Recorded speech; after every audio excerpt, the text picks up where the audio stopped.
you.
be a little bit finicky on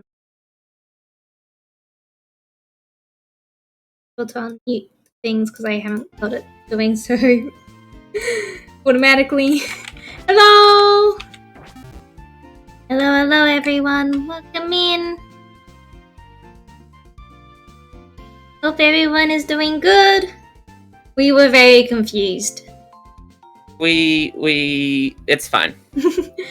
I was looking at the route tracker and it was like, hey, you haven't caught something from Route 6. And I'm like, well, that seems improbable because we've caught things in the other routes.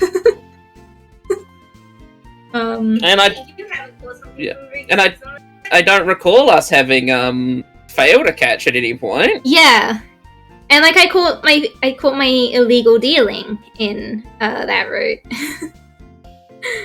Which means I had to have caught illegal something else.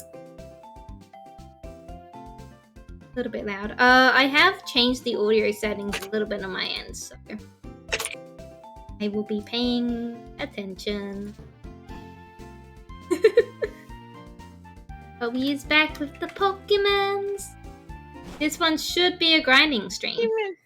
That's what we said last time. Well, yeah, last time we said that, but then the game said no.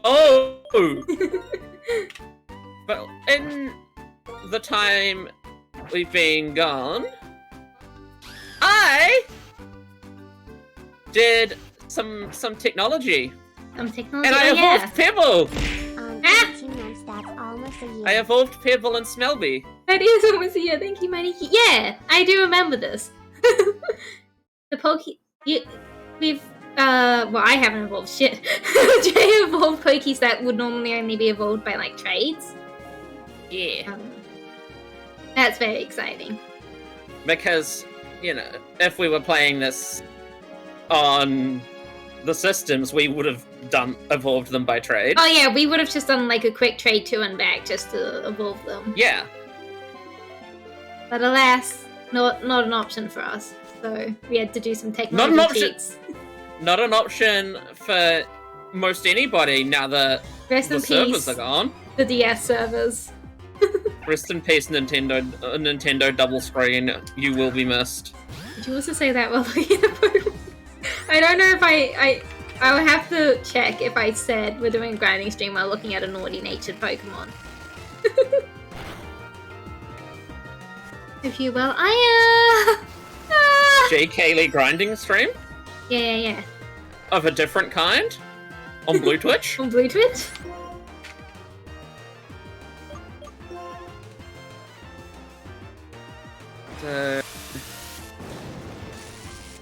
Let's review the gang. We have Ratchet and Clang. Yeah. We've got Pebble. We've got Fish. We've got Smelby. We have Princeton, and we have Flyborg! Yeah!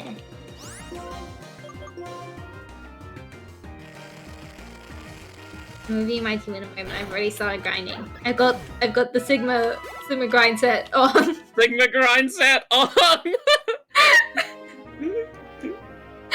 Kaylee's locked in! Locked in! Hello! Ah! Yeah, I am... Oh! I've noticed the stream die in the background. That's no good. So what happened was I pushed the go back button on my stream to go out of my levels menu. Yeah. But the location of that is the same one with my stop stream button, and no. for some reason my stream deck registered 2 presses. Oh no. It's fine. I restarted like immediately. Yeah, I'm doing okay. I've been very busy with assignments. That's why the Tuesday stream didn't end up happening. It's fine. I did offer Kaylee to cancel this one, but I didn't wanna. I have Fridays off for a reason.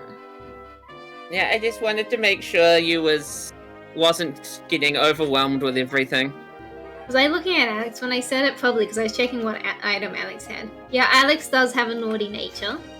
And I'm sorry, I mean Alex! And then we have Dusclops, who's also got a naughty nature. And Wish... Imagine if all of Pokemon had naughty natures. Alas, they do not. Whiscash here, who has a calm nature. Whiscash learns Surf. Zubat, who has a bold nature. Piglet, who has a lax nature. And Gengar, which has a rash nature. Gengar loves to eat. I love how it's just a small little personality trait for them.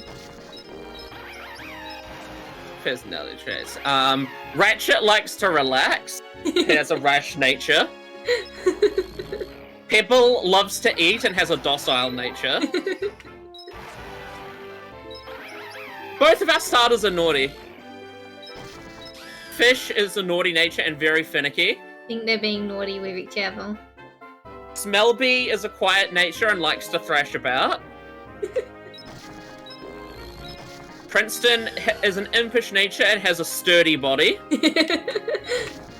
I have my Wishcash has sturdy body. And Flyborg is sassy and loves to eat. Heck yeah. My Zubat often dozes off. Zubat's getting more and more relatable every time you look at them.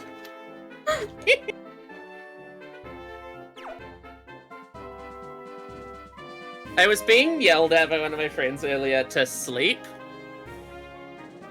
Yeah. And I was like, I can't sleep. I have date day today.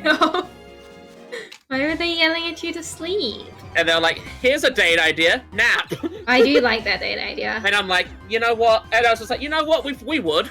I saw, there was a TikTok I saw that was like, low energy date ideas for the chronic pain girlies. And I was like, yeah. And one of them literally was just napping with each other. And I'm like, yeah!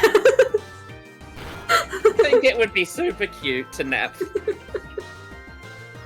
It's actually something Mars and I did, because obviously when he arrived in Australia, it was like midnight, and then we didn't get to the hotel until like 2. But we woke up in the morning, and then later that day just napped, because it was a terrible time to be awake. And it was great. More nap dates. I would love to have a nap date with you. What are some other ones on there? They had like watching a movie like in house, and I thought that was cute. Long distance nap date where we just sit in Discord VC and then nap. I've done that. But I was being yelled at to nap because I was technically maybe up all night doing Firefly math. Oh. I say technically because I wish I too could do Firefly math, but alas I got a child instead. I got a 13-year-old boy instead. It's even worse, he's 8. What do you mean he's 8? He's an 8-year-old. He's not 8, you can't say this. He's 8! It was like a whole thing. Who was an 8-year-old in charge of literally all the stuff that Yang Jing is part of? Fuck, I butchered it both times. How is Kuching 17 and in the government? We've been over this. Yeah, at least 17 is kind of close to legal adult age in a lot of places. She's just a young activist. The answer is that she's not actually 17, and the people who think she is are just wrong. Yeah. Like, she's obviously not actually 17, but, like, it is also, you can stretch your imagination to be like, oh yeah, she's just a really young activist who got into government. Like, that happens sometimes. Especially since it's, like, part of her lore that she's, like, the youngest Yuhung in history. Yeah. But you can't make an 8-year-old... like, no, because massive part of your military. It was one of the it was a text string in one of the betas, I think, that said he was 8 in the Chinese Yeah. version, and I'm pretty sure it was changed to not specify that he was 8. It was just like he's a young boy. Yeah. I assume 13. It doesn't help that MiHoYo won't make child boy models. Which continues to frustrate me to no end. There is exactly one canon age in Star Rail, and it breaks. And the only canon age we have breaks the law. It does. It does. Pela cannot be 16. It breaks so much of the Bellabog timeline if Pela is 16. Yeah. It means that she joined Mechanical Fever while a toddler. Yeah. She was a very prodigious toddler. Leon's eyes didn't go back to normal. Fix that. But yeah, like there's a lot of very ambiguous ages. Like we have ballpark ages for a lot of characters. Yeah. Like for instance, we know like Farina is ballpark 500. Yeah. I think that's the best way to do it. Ganyu is ballpark 3000. We know the ballpark of anyone that isn't. Isn't apocalyptically ancient? Yeah. Isn't an Archon or a Deptile.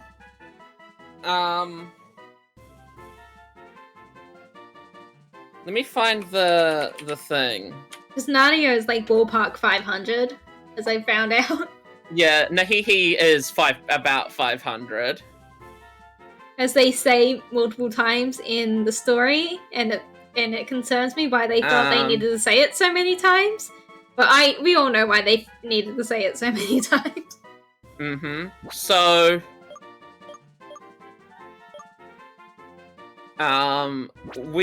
most height and age estimates are based on in-game comparison.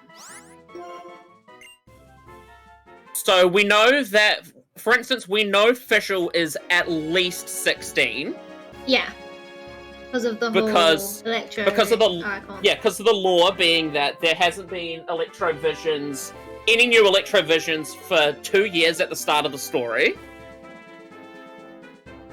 And Fischl, we know, was 14 when she got her vision. That is specific age is canon. Yeah. So she has to be at the very least 16. Yeah. Albedo and Amber are both at least 18. Yeah. Because they're both of drinking age. I don't think Albedo should count. Albedo is another one of those that's potentially apocalyptically or... I do the English good. Zhongli is over 6,000. He doesn't count! He's an Archon! We know D-Luke has a canon age. We know D-Luke is 22. That's really young. Yeah, D-Luke is canonically 22. I mean, I don't mind. 22 makes him close to my age, but that's really young. I was expecting more like 28. I think like we have like he's early 20s. Yeah, because we have ballpark like his ballpark age from the manga. Oh yeah, I forgot about the manga. Same with Collei. We know Collei is a couple of years younger than Amber. They're friends. They're gonna get to do so much fun stuff together now that she's healed. Oh, this is brilliant. This is good. Collei 100% has a precocious crush on Amber. They're gonna get to do so many Forest Watcher stuff now and so much Outrider stuff now because she's not got the disease. Collei being an Amber superfan is honestly one of my favorite things. It's so good. It's so cute. Like her little thing that she throws out for her ult. its name is literally a corruption of Colle and Amber. Aww.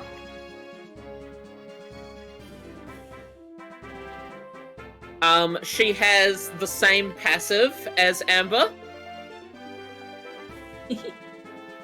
That's the gliding Yes. less stamina, right? Yeah. Yeah. Super useful when I was first getting to Mondstadt, the island, like outside of Mondstadt. Don't need it anymore. I am pretty Jesus. And it's specifically a reference to Amber's one because it's the same, like, naming convention. Because I think Amber's is, like, gliding champion of Mondstadt. Something like that, yeah. And Colle's is gliding champion of Sumeru. That's super cute. Yeah. For those who don't know, which is probably everyone because I don't talk about it, I'm in the last leg of the Sumeru quest. Literally, I've just got I've got the dinner celebrating Cyno's reinstatement, and I assume not much after that. And then I think you have the interlude. Yeah. The Barbenheimer interlude where you get to give him a name. Yeah, whatever the interlude is between this one and then content. there's the Dane quest. Oh yeah, we are due another Dane quest, aren't we? Apparently, there's Dane quest coming in 4.7 as well. Yeah, they do a Dane quest every once a year. Dainsliff gets off his ass, comes and does a lore drop. That completely ruins the gameplay loop of Genshin, and then he fucks off again. Gets off his ass, comes in, lore drops, pines over a twink, and then fucks off for a year. Comes in, lets you know, oh hey, all the hilly shells you've been murdering were people. You monster! All the shells you're murdering were my friends! And then just fucks off so you can feel bad about continuing to murder them, because that's one of the core gameplays in Genshin. I don't feel bad about murdering the Hillachills. They attacked me first. It was self-defense. I feel a little bit bad about murdering all the Hillachills. I feel no worse about killing the Hillachills than I do about killing any of the other people that attack me first when I'm just walking around. It's like, now that the Emirites are our friends, I feel bad about killing them, but they're just like, they're the standard enemy in the desert. It's not my fault. The Eremites are attacking us first. It's fine. It's legally self-defense. And besides, we're not actually killing them. They ambiguously disappear into a cloud of sand. They do ambiguously disappear into a cloud of sand. It's like how the treasure hoarders throw down smoke bombs. Yeah.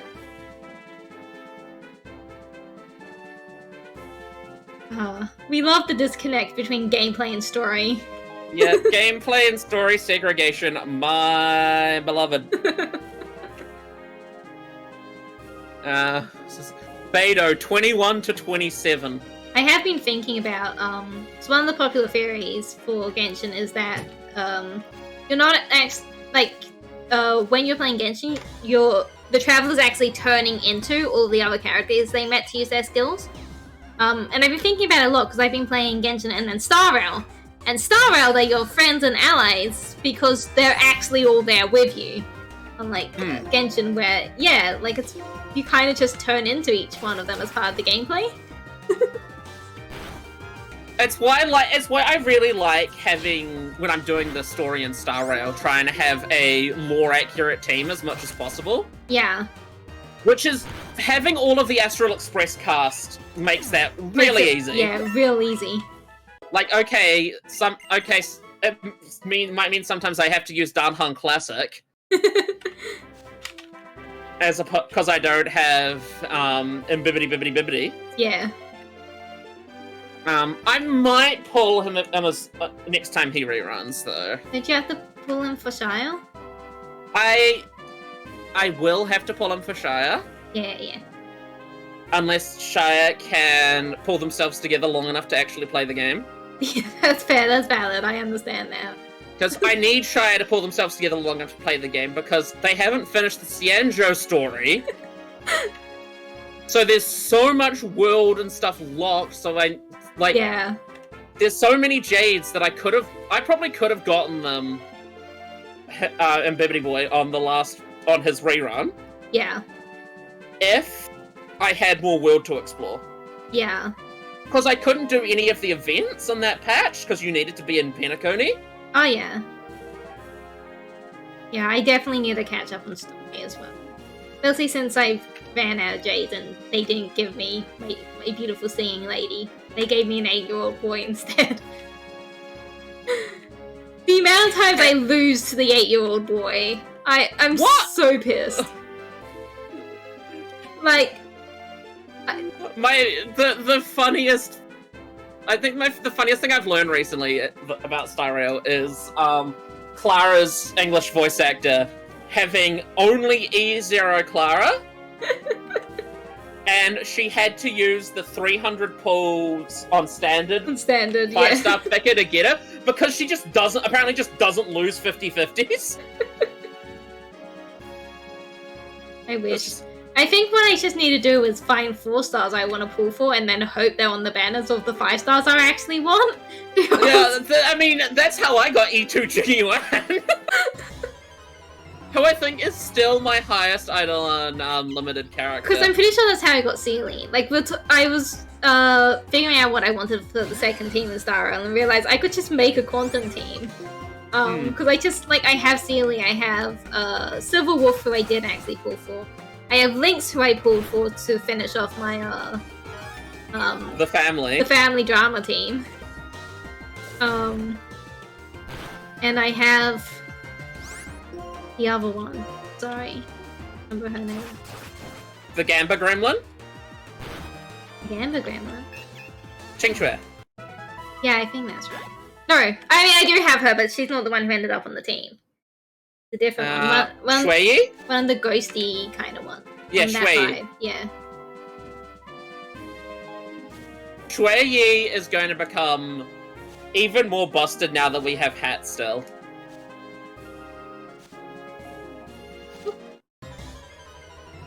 People... Yeah, Force Fanboy ended up on my main team somehow. I just don't have an attack boost character there anymore, which is a little bit sad, but it's fine because between him and Herder, everything just kind of dies anyway. And what doesn't, Arlen cleans up. A lot of fun. Arlen will be buffed, you know. Not like his directly buffed, but you know what I mean. Yeah. Because there's a new game mode coming out that focuses on single target. Yeah. And hopefully Arlen will be better on that. That's great. Stop saying this. He's fine, but he struggles compared to other DPS options. That's fair. He's not as bad as Amber. I have noticed that my team has kind of slipped a bit, and it's not because I've built them poorly. I think it's just because as Hoyoverse games tend to go on, the first character drops tend to be worse than the later ones. Yeah, no, like my Sealer, who used to munch everything, isn't hitting as hard as she used to. Yeah. So I need to rebuild her. I got a headpiece for her with like 28 crit damage. It was crazy. So much.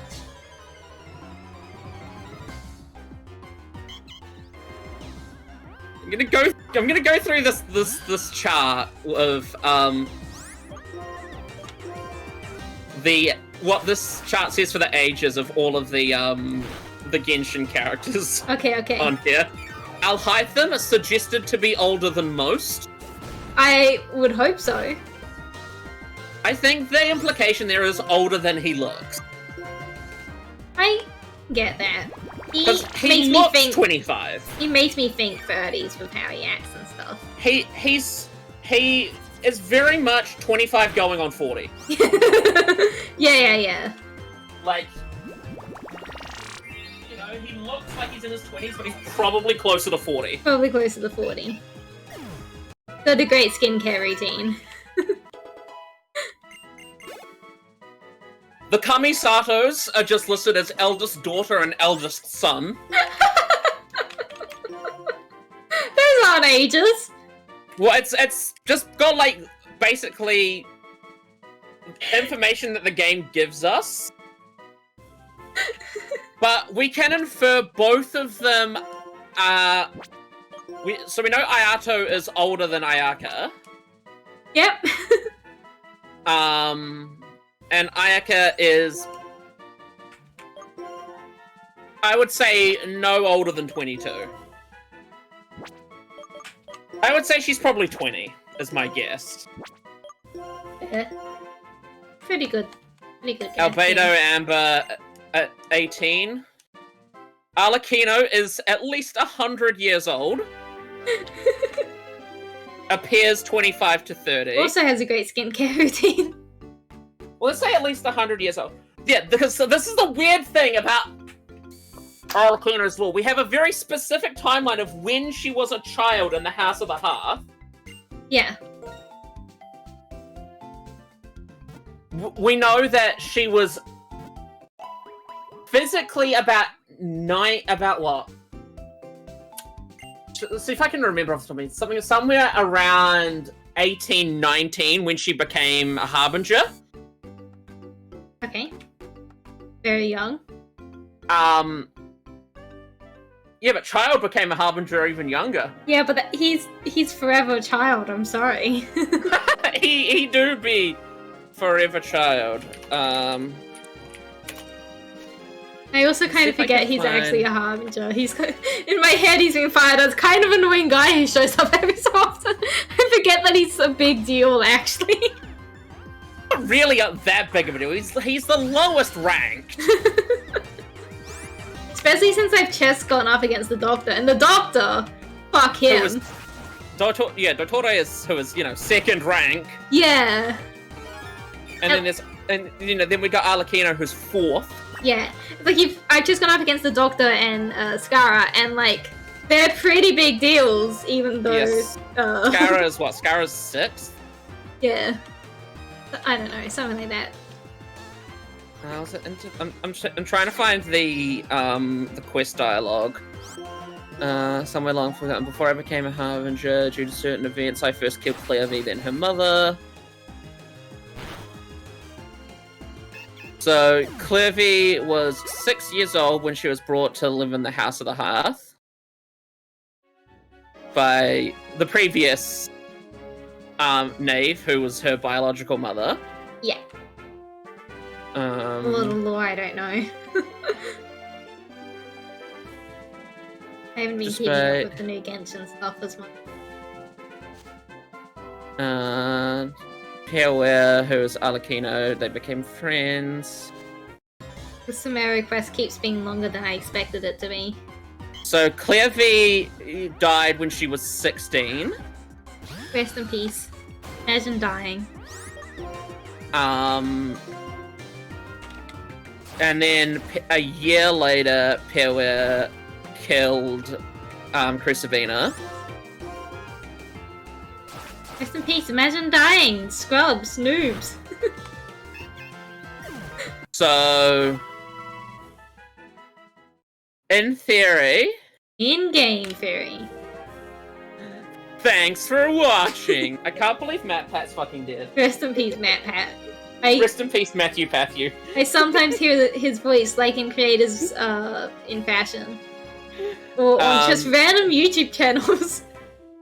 Yeah, he's just doing side quests doing now. Side quests, which is fair. So if we assume that they were around the same age, then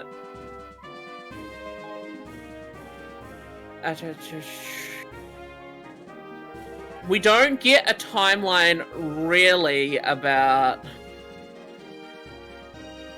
the age or how long it was between when Pierre killed Crucibina and when she was appointed a Harbinger by the Tsaritsa.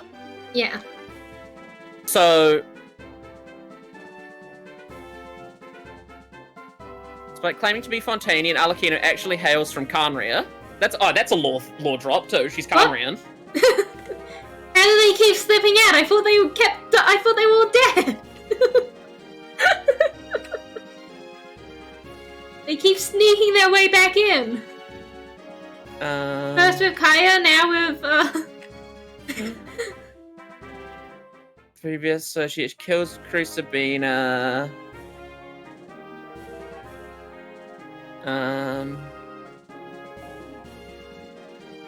So she was 17.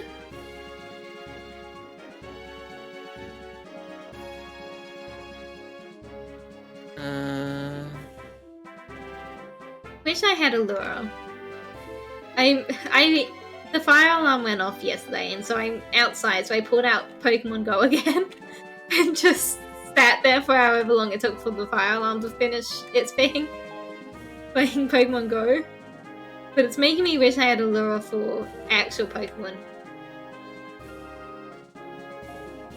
Because please, Ordinos. They should bound when Bloodfire, it's a delusion.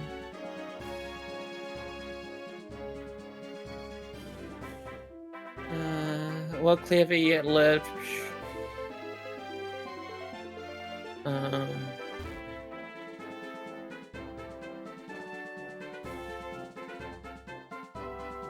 Pokemon Go and Monster Hunter now just downloaded on my phone. I don't play them ever, but you know. Yeah. So we don't have an exact timeline, but we know that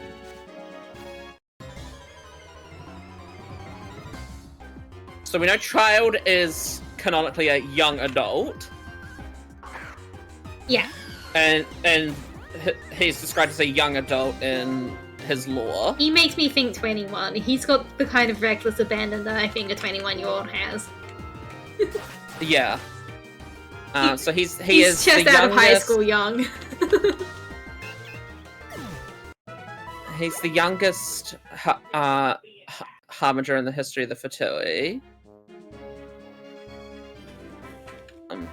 Many messengers now say that Tartaglia had been on the battlefield since he was 14, because he was in the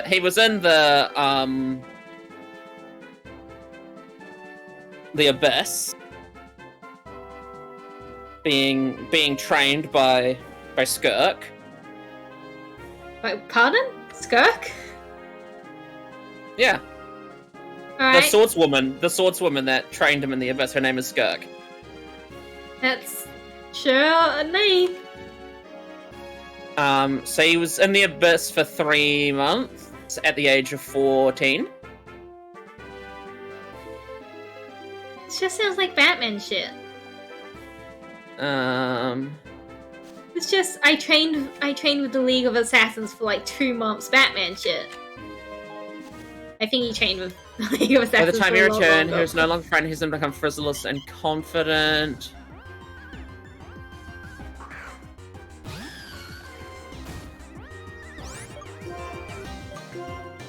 Play a Batman game at some point. So his lore doesn't say exactly how old he was when he became a harbinger.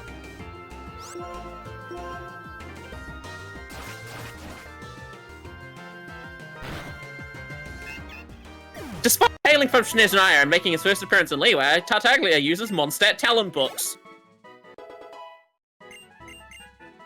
Yeah, it's almost like he can't use Snezhnaya in talent books. They don't exist. I know, but like you'd think he would use Liyue talent books because that's where he first showed up, like Azuha does. Yeah. So we know. It would be so funny if they were like, and now he can use Snezhnaya talent books and changes them. That would be so funny if they, especially like. They could have done that with Kazuha too. They could have. So. But it's less funny that way because it's literally just the next region over. Yeah. So the absolute oldest that child could have been when appointed a harbinger, I would say, is 17. Yeah. Because Arlecchino was... If we assume that Arlecchino and Clairvy are the same age, then That means Arlecchino was 17 when she killed Crucibina.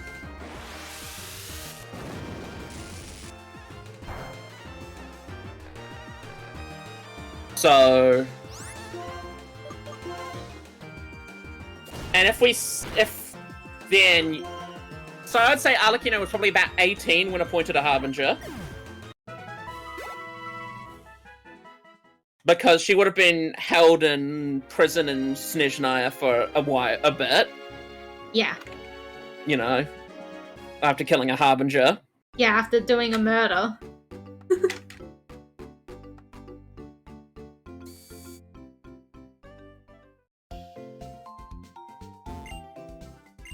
But it's so funny because it means that, like, she's at most, like, probably around 6 years older than, like, Linny. And and they're out here calling her father. I mean, you're not that much older than me, but I still call you mommy. Hey, yo, Smash?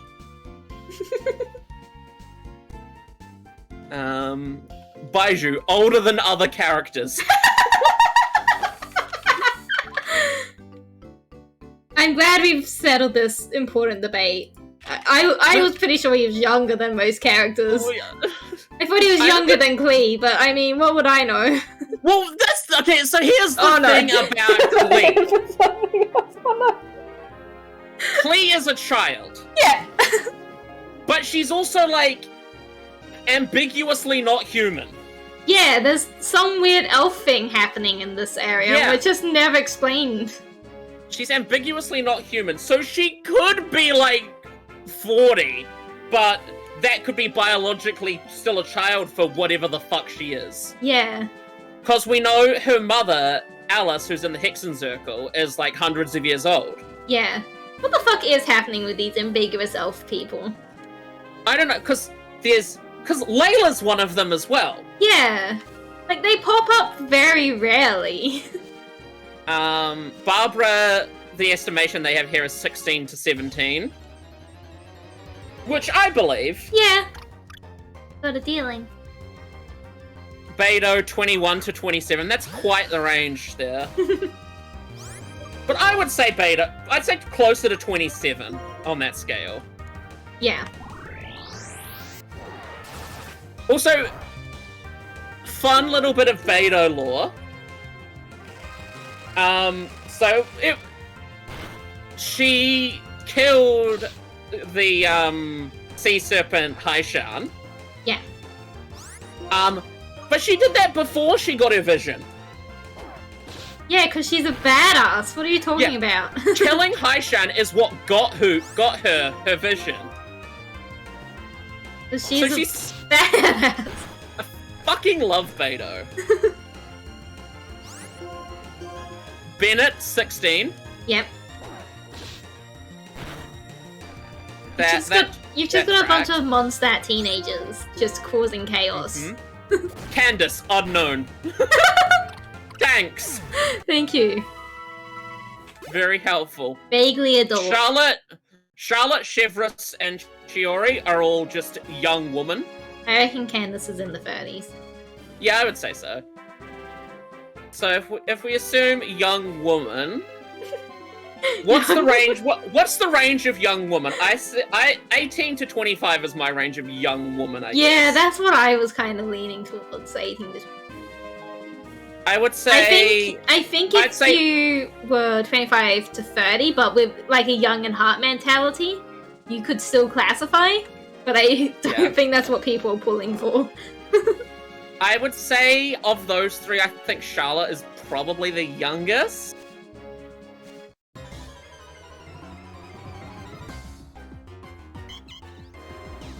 Chongyun, 17. Yeah. Collei, 16. I buy Collei as 16. I also do, yeah. Sino, young man. Sino isn't 25. Fuck off. How do you think Sino is? I think he I could see him sub 30, but he would be between the 25-30 range. He's like the fucking. But he's the fucking general big guy. He is also a pungeon master, so your young at heart thing applies. Yeah. Dia, young woman. I think Dia's like 23. We made Anna's like 30 something. It's fine. Okay, yeah. I was concerned about the age gap, but yeah, okay. If they meet when they're both adults, it's fine. It's kosher. Yeah. But no, I would say Dia is early mid-20s. Like she is Honey. no older than 26 to me. Honey, your brother's talking shit in your chat. I didn't Miko hag. Look, we'll get to the hags.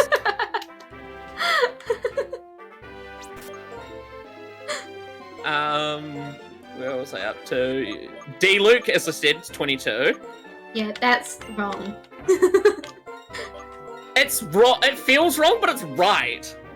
I think maybe it that's feels maybe wrong. that's why his face is so squished, because he hasn't grown into it yet. I think it feels wrong because of how much shit he's done in his backstory. Like, he's had his whole character arc in his backstory. Yeah.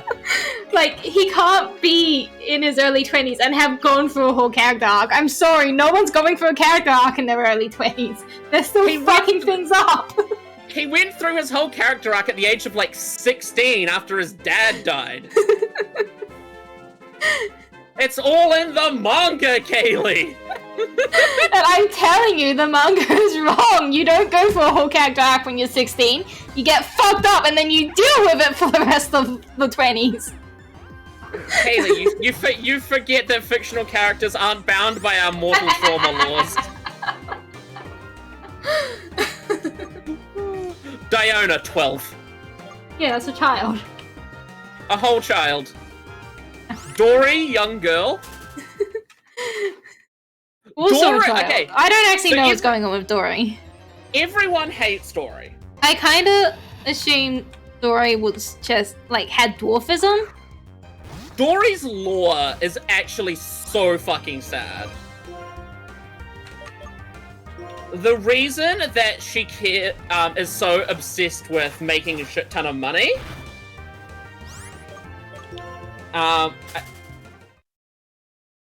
let me make sure I get this right so I don't misrepresent her lore, because it is genuinely sad lore. Yeah. I don't know a little about Dory because you see her, like, twice and then never again. You know, I only learnt about this, like, through a fucking, like, TikTok. See her twice, she's pretty cool. And then you never see her again. Yeah, I kind of just assumed she had dwarfism. I have no basis for this assumption. Except for the fact that she doesn't feel like a child.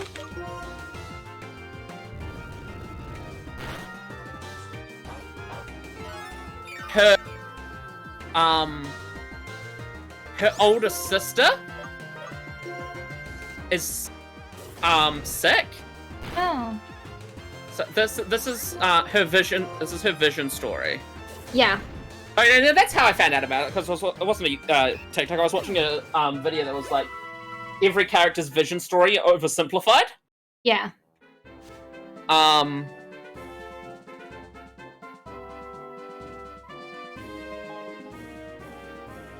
Where is it? Two girls with similar ages hummed a melody that was slightly out of tune. They spend their innocent childhood hand in hand as constant companions. That it seems such happy times would never come to an end. That is until the elder sister started coughing blood for no reason. Oh. The stranger explained the elder sister's situation in serious tones with unfathomable jargon before sighing at the dingy little room. The younger sister had no idea what was happening, but she visited her sister every day. And her sister would always say this to her with a bright smile. Oh, it's alright, I just need some rest. Hey, Seeing that's fine. smile, the innocent younger sister's eyes filled with expectation. She even began looking forward to playing together like they used to, but one day she saw her sister gripping her chest while telling a story. Then when her frail form collapsed onto the bed, the younger sister reached out to catch her, only to find that her body was so very light. Sad. Later on, the younger sister found a crumpled note. It was a doctor's prescription with a list of herbs that were desperately scarce. The collectors who had such herbs were few and far between. To purchase those herbs would cost more than tens of millions of mora, an impossible price to pay for a family that was already struggling to make ends meet. Upon finding out about the note, the younger sister put it into her pocket silently and resolved to save her sister. I must make a lot of mora. With enough mora, my family will never have to smile at me while swallowing their pain, and I will never have to lose anything due to lacking mora. And that's how Dory got her vision. And why she's so obsessed with mora. Yeah.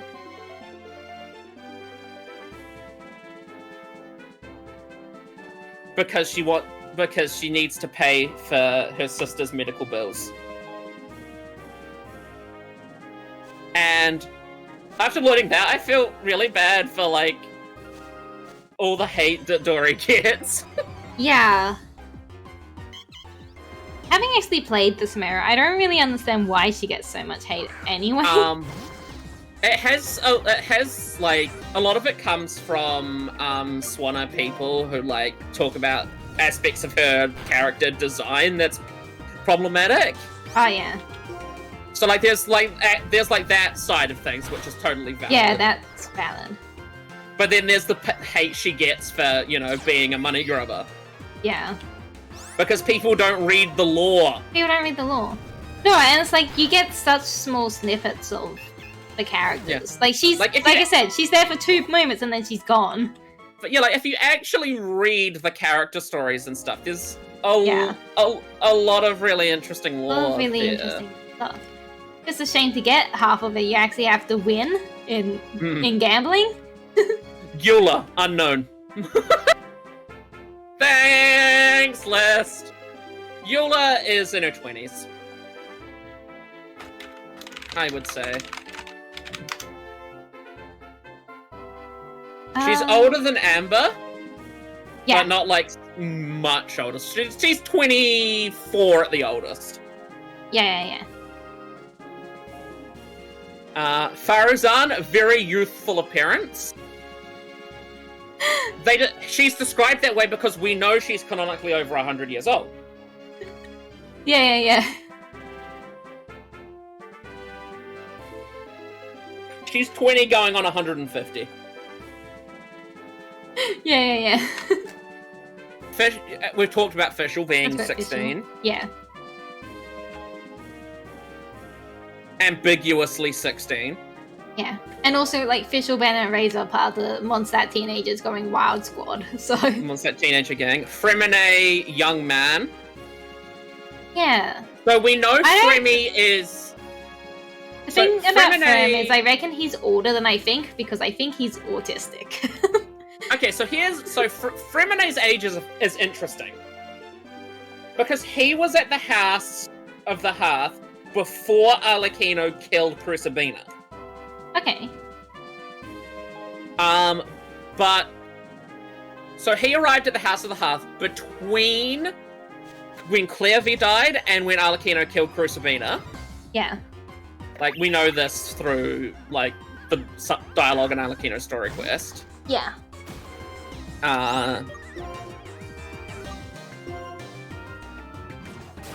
And he's... But we also know that he's younger than Linny and Lynette. So he's probably... I would say... I would say 17. Yeah. Well, the thing is... my guess for Fremine. I think he's older than I expect because he comes off younger because of the autism. Because of the autism. I would say he's around 17, just based on the context, based on context clues and. Yeah, like I don't know any of that story yet because I haven't done Fontaine. Like I said, I'm still doing Chimera. Farina we know as He's an Archon, they don't count! No, she's... I know she's technically not. I know there's complicated stuff happening, but she still doesn't count as far as I'm concerned. Yeah, she's 500. She's 500. Ish. Ganyu over 3,000. Yeah. Again, doesn't count because she's an Adeptus. Adeptus. Gaming, young man. Young man. So, my precious boy Gaming, I would guess he's around 18. Yeah, I don't know anything about him, so I have no... People say he's minor coded. I don't see it, personally. People just see people with a zest for life and are like, they have to be a child. Yeah, that is common, because people are sad and disillusioned. But yeah, I would say I'd say 18, 19 for Gaming. He is a precious boy, and I will protect. Is he part of any of Fontaine's story stuff, or is he like Gaming is Liyue. Oh, it's... He is a Liyue boy who was in Lantern Rite this year. Okay. He's a lion dancer. They were making new Liyue people. Yeah. he's a lion dancer. Oh, that's cool. He's very cool. Oh, maybe one day I'll do a Lantern Rite. No, I do highly recommend watching the Lantern Rite story from this year through on like YouTube or something. Yeah. Because a whole bunch of it is about Gaming and his dad. Basically, Gaming moved to Liyue Harbor to pursue a career as a lion dancer. Yeah. And his dad was against it. Uh-huh. And I'm not going to say any more than that. Yeah. But it is a really wonderful story, and Gaming is a precious boy. I'm always so annoyed that I miss the Lantern Rites, because every time one comes out, I'm like, yeah, I'll get into Genshin again, and then I'll play the Lantern Rite, and then I never do. And so I don't think I've ever played a Lantern Rite. Actually, I might have gotten the first one when I was super into Genshin. I'm just upset that Genshin doesn't let you play old events like Star Rail does. Like Star Rail does. There's so much about Star Rail that I wish was in Genshin. Because the first or the second Lantern Rite, the one with the Keqing and Ningguang skins. Anyway, I think it was the second one. I think it was the second one. Anyway, because they weren't doing any skins by the first Lantern Rite. Yeah, that one is the one that I wish I could play because, you know, Keqing is my favorite Genshin character, and it's like her event. Yeah. And then they forgot, and they have promptly forgotten she exists. Yeah. She doesn't even have a story quest. Oh. Every time they do the like version service, they're like, "What would you like to see in Genshin?" In fact, I just put in all caps Keqing story quest. Keqing story quest. I'll start putting it in as well, so that's at least 2 of us. Give my meow meow more I'll put content. that right next to reserved reserved Resin. Yes. Yeah. Goro, young man. Because I was thinking about it, like I'm so lucky in Star Rail because I literally took Sealy from level 40 to pretty much fully built based on reserve, and that's what I use reserve for. When I'm like, yeah, I've got this whole character I want to get built. Yeah, and it's just also good in the mood because for like it. when you do go on your like months-long breaks from the game, yeah, you're not wasting resources. Yeah, they're wasting a little bit of resources, but yeah. Yeah, but you know, you're not completely wasting them. Yeah. Goro and Haijo are both young man. The ever ambiguous young man. Hu Tao, ambiguously 19.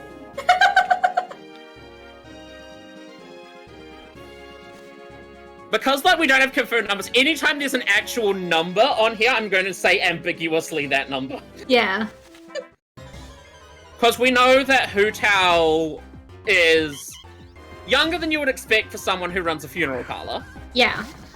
Because she took over after her grandfather died. Yeah. So it skipped a generation. Arataki Ito, young man. Ito's 23. Yeah, I agree. I can go younger than him, even though he's way more responsible. Jean is 20 to 21.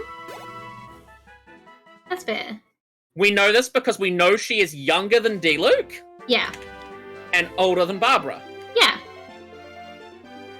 And it makes sense that she's young because she's only the acting grandmaster. Yeah, she's only acting grandmaster because Varka took like 90% of the Knights of Favonius and fucked off. Where did they go? Do we know where they went? Are we gonna see them? Okay, so speculation is that we're gonna get Varka as a playable character in Natlan. Okay, yeah. Because we're 5 regions in and we haven't heard from them since. Because we know that they have had run-ins with Capitano. Who? Capitano is one of the Harbingers. Okay. We believe he is the first-ranked Harbinger. Okay. How many Harbingers are there? 11. That's so many. We definitely don't know that many characters. So the Harbingers. So going in rank order. Yep. Tartag, Child is 11th. Yeah. Then we have we don't know who 10th is. Yep. Pantalone is the 9th. Who? Is that fake Baizu? Yes, that's fake. That's emo Baizu. Okay, good. Yeah, okay. I at least can picture the person we're talking about, even if I know nothing else. There is currently no 8th Harbinger after the Raiden Shogun fucking obliterated La Senora. Rest in peace. I kind of wanted to play you, but alas, you're dead now. Rest in peace, Senora. The lesbians loved you. Unfortunately, the lesbians have found a new love. Don't worry, the lesbians are still coping that she's gonna be revived somehow. That was for 8, did you say? Yeah, she's 8th. 7th is Sandrone. Who? Sandrone is the one with the robot. The one with the robot? There's one with a robot? Okay, have you watched the Fatui No. teaser? Okay. I don't watch any teasers because I can't be bothered. Yeah, so Sandrone has Fatui with robot. This is a Star Rail character. What the fuck? What, Sandra? She's Clara. This is just Clara and Svarog. You can't fool me. Technically, Clara and Svarog is her because she came first. But yeah, so there's a lot of interesting theories about her that I haven't seen the picture, but they've put her next to Catherine, and I'm thinking, and I can already tell the kind of theories they're thinking with that. Well, because we know that the Catherines are robots. Robots. Snezhnayan robots as well, by the way. Yeah. So she's ranked 7th, and she cuts a man's tongue out because he betrays the Traveler. Oh, heck yeah. And, like, that's hot. Yeah, smash. Like, when I did that quest and found that, I'm like, oh my god, that's so hot. Who are we up to? 6? So 6th is Barbenheimer. Oh, yeah. 6th is James Singular. James Singular, yeah. 5th is Pulcinella.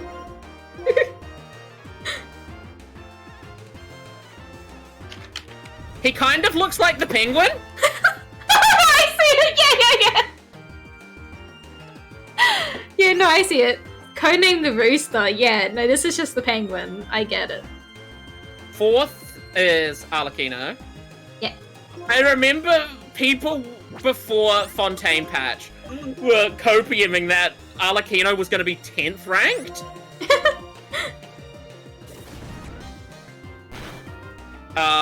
Then Bina, Columbina, who I showed you last night. The angel wings head lady. Yeah. She's 3rd. Then Dottore is 2nd.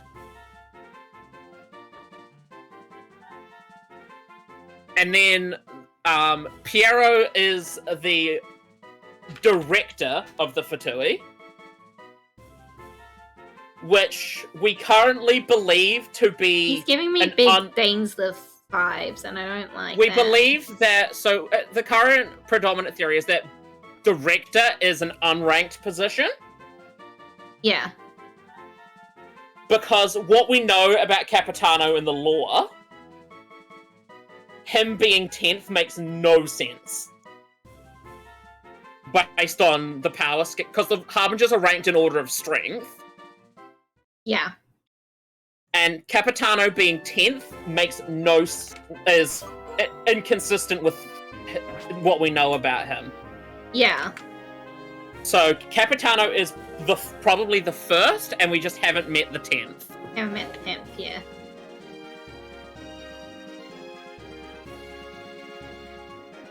That makes sense. I can see how someone who's literally split multiple versions of himself to be existing simultaneously could find himself as rank 2 in a strength-based system like that. Apparently, it's canon that the top 3 ranked Harbingers are god-level strength. Yeah, again, someone who's managed to split multitude points of himself in time to exist simultaneously. So, the current theory is that Columbina is going to be the boss fight, the Fatui boss fight next region. And if so, the Traveler's fucked. Because in Arlecchino's story quest, you fight Arlecchino with Lynette and Fremine as backup. Yeah. And she solos you without with barely any effort. Hot, please, me next. Like, she barely even exerts herself, and she 4v1s. Or 1v4s, sorry. Me next. And, yes, please. Like, the cutscene, you can see the fear of God in Lumine's face. But also probably a little bit of horny. To be fair, I've just done the Barbenheimer fight. Literally, I don't know what was happening in that fight. But... the reveal in the Barbenheimer fight when Nahida just out-gambits him. Oh, that was so good. It was so good. Oh my god. But, also, though, that fight isn't a accurate reflection of what the Balladier's actual power scaling is. No, because obviously he's on his way to mostly being god at that point. Yeah, he is functionally a god. But it's still like, I just did that fight, and I literally don't know what was going on. Yeah, when I have to farm it for boss mats, I just Hyperbloom it Inshallah. Yeah. Because Hyperbloom, like, if you need a good team, build a Hyperbloom team. It is the most broken shit in the game. It's like, I don't understand what the elemental sigils were doing. I was just kind of pressing them until the electric ones could be pressed because those ones gave a very direct effect. Those ones shut him the fuck down. The Animo one gives you a wind I gust do so you remember can escape his ground pound. Why would you need to escape when you can just shield and heal? I'm pretty sure the Animo one, not the Animo, the Hydro one heals. Oh, I didn't notice and the Pyro one gives you an attack buff. I think. Could be wrong. Who knows? I didn't figure it out. I was just pressing buttons until I killed him. Anytime he got close, I just bloomed him to death. Yep. That's how you play Genshin, isn't it, though? Now that I've built Farina up a little bit, the fucking team is popping anytime they use their ults. Yes. I'm debating whether I should pull Baizu. It's been really interesting because, like, literally rotation. Farina lays down the little guys and then ults, and then Baizu ults, so we have the healing orb, and then Xinqiao ults, so we have the water swords, and then we go straight into Carvade's ult, so he's on the field with his Dendro Bloom, having the swords, the water swords attack. You're just proccing blooms. Just proccing blooms all the time and then blowing them up anytime I get the chance. It's beautiful. This is what I wanted this team to do.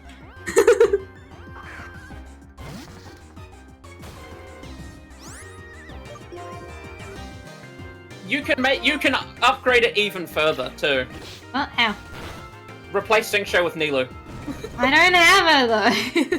Yeah, but because Nilou makes blooms even better. Yeah. It's definitely a beautiful team I feel going on.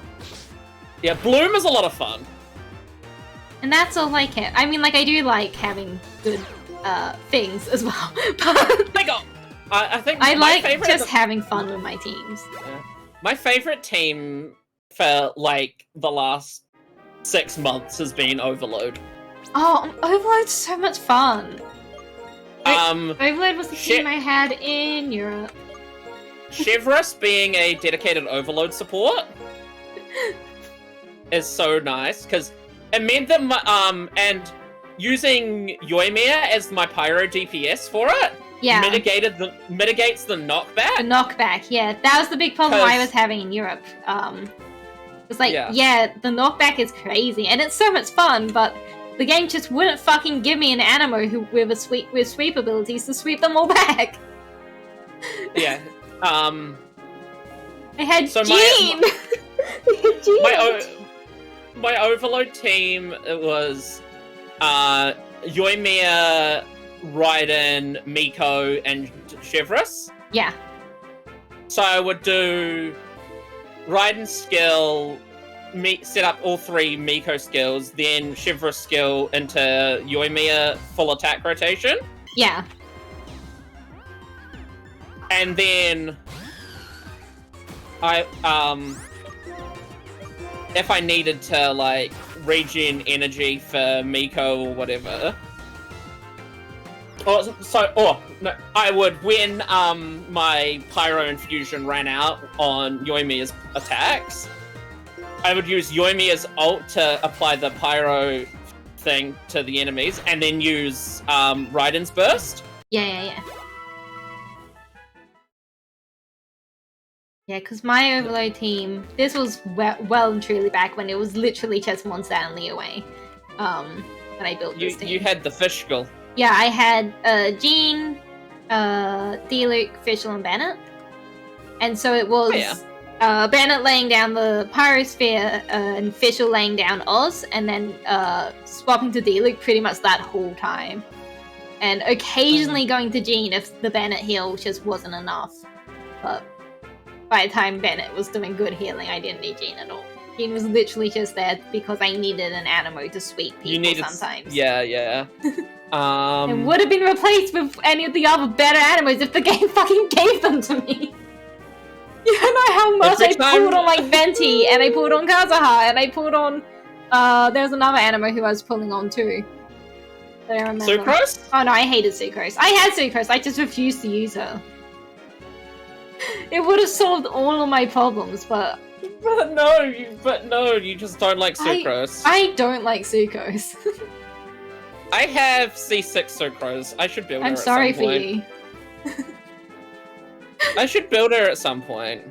I don't know why I hate sucrose so much. I just do. Sucrose's VA is super cool. My opinions on their game characters has nothing to do with my opinions on their voice actors. I know, but Sucrose's yeah. VA is super coul. They also voice Venture Overwatch. Huh. Yeah. It's like, I don't even know why I don't like sucrose that much. I just hate her with a burning passion. Which is odd, because it takes a lot for me to hate people, usually. You're projecting your self-hatred onto her because she's also autistic.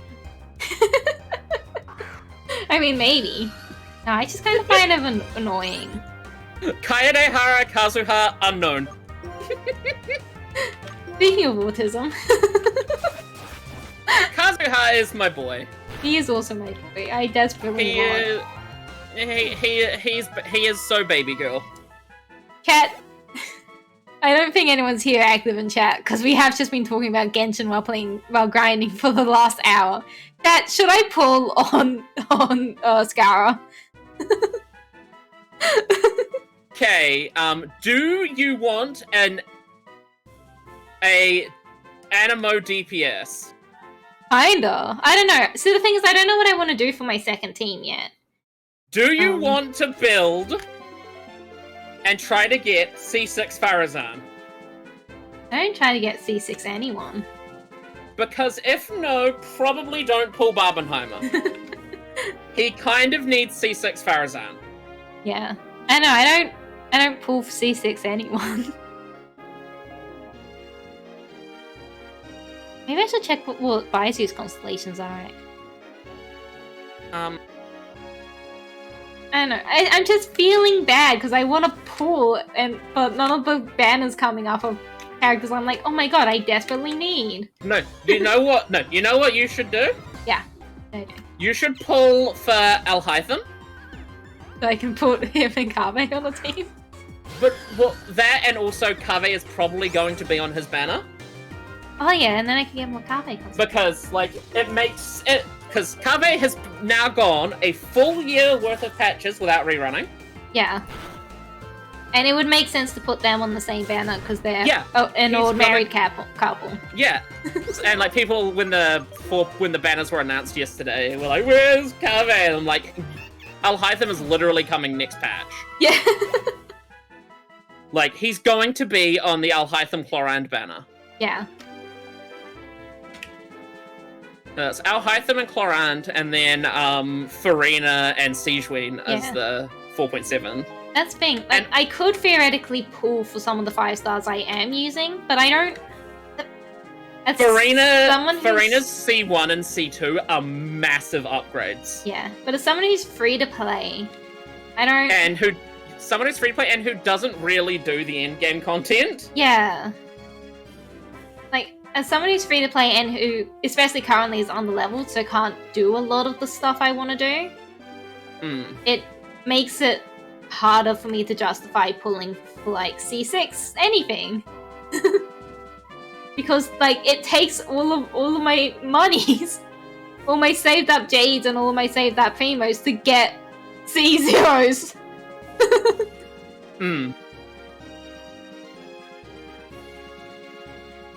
I'm not looking forward to trying to pull E6 Firefly.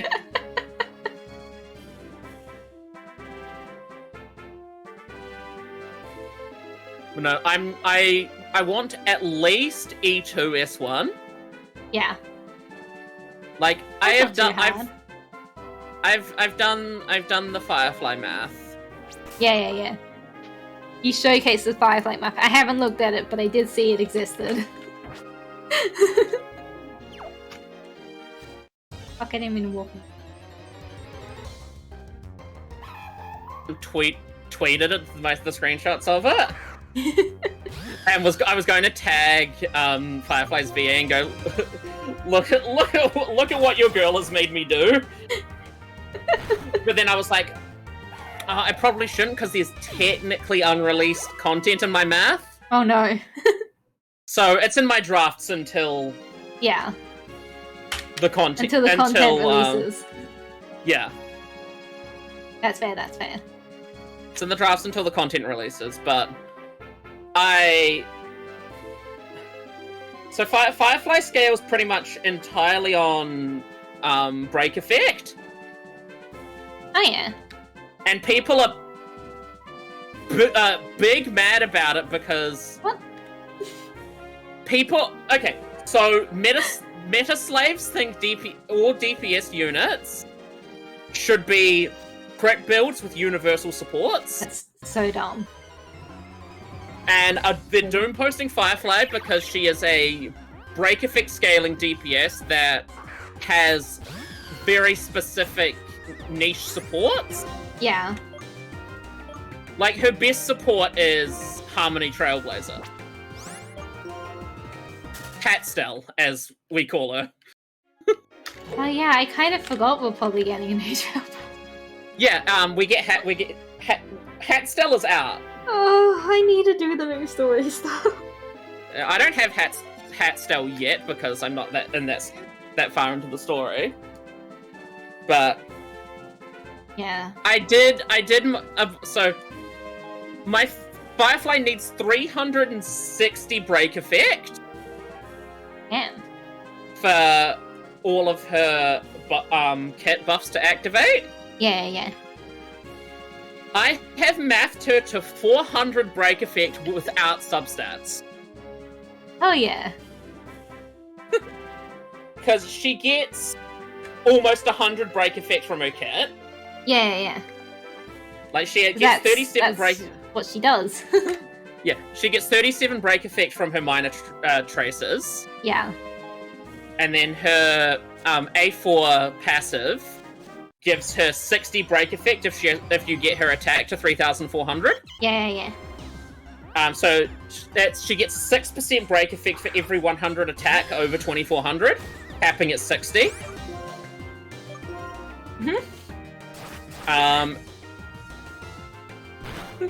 Her signature light cone, which I'm going to be pulling, gives another 60. So, like, already there's 100. There's like half of your requirements. That's already a lot there. That's half of your requirements before relics. Yeah. I definitely other buffs. Need to relook at my character. Because I kind of went to the guides, and I didn't bother looking. I looked at the guides. I was like, what's the best builds? But now that I've been playing them a bit more, I'm like, these aren't the best builds for how I play these characters.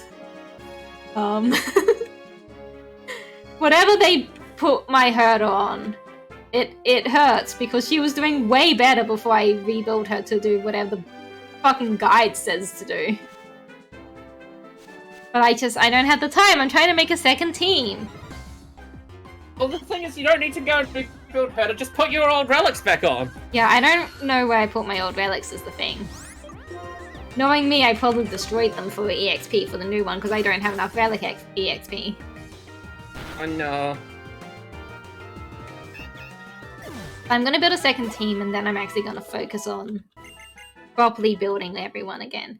I mean, they're fine. They're doing okay. Like I said, Herden and Argentina. What's his name? Argenti. It's not his name. It's alright. Everyone calls him Argentina. I usually don't actually refer to him by name. I usually just go Force Fanboy. He should have been a woman. He should have been a woman. That's all I'm saying. When that light cone art leaked, and everyone thought he was a woman, and then it came out he was a man, and it was 9/11 for the lesbians. It's like, having played this story bit with him, I'm kind of glad he's not a woman, because that would have been a real corny storyline if it was a woman. But also, look at him!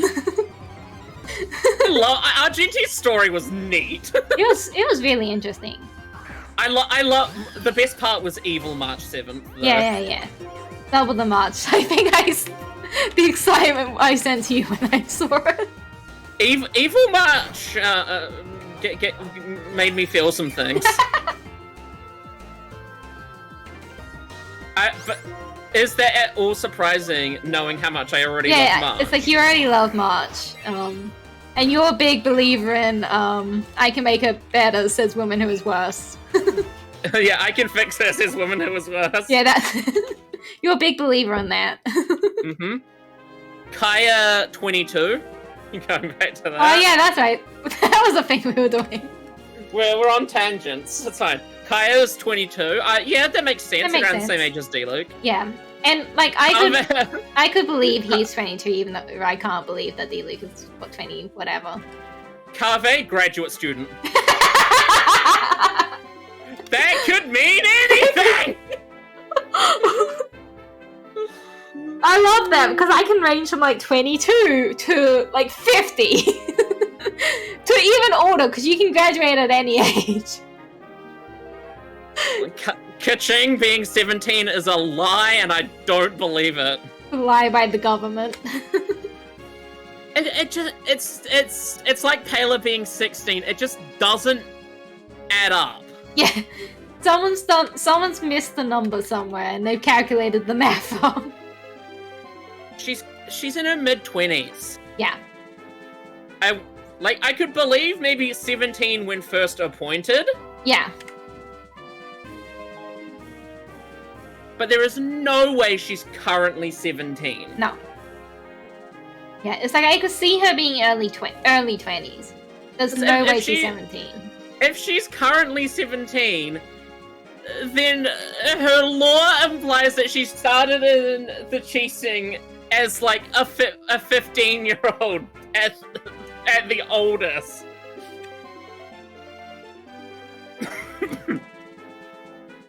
Kirara is a cat, so... Meow meow. Like, she is quite literally a cat. She was a regular cat that turned into a cat girl. Yeah. So... Klee, 8 to 10. I would say, yeah, physically 8 to 10. Yeah, we don't know what the fuck is going on with But we the don't know elf what side. the fuck's going on with the elf side of things. Klee could be 100 for all we know. I literally no clue what's going on with her.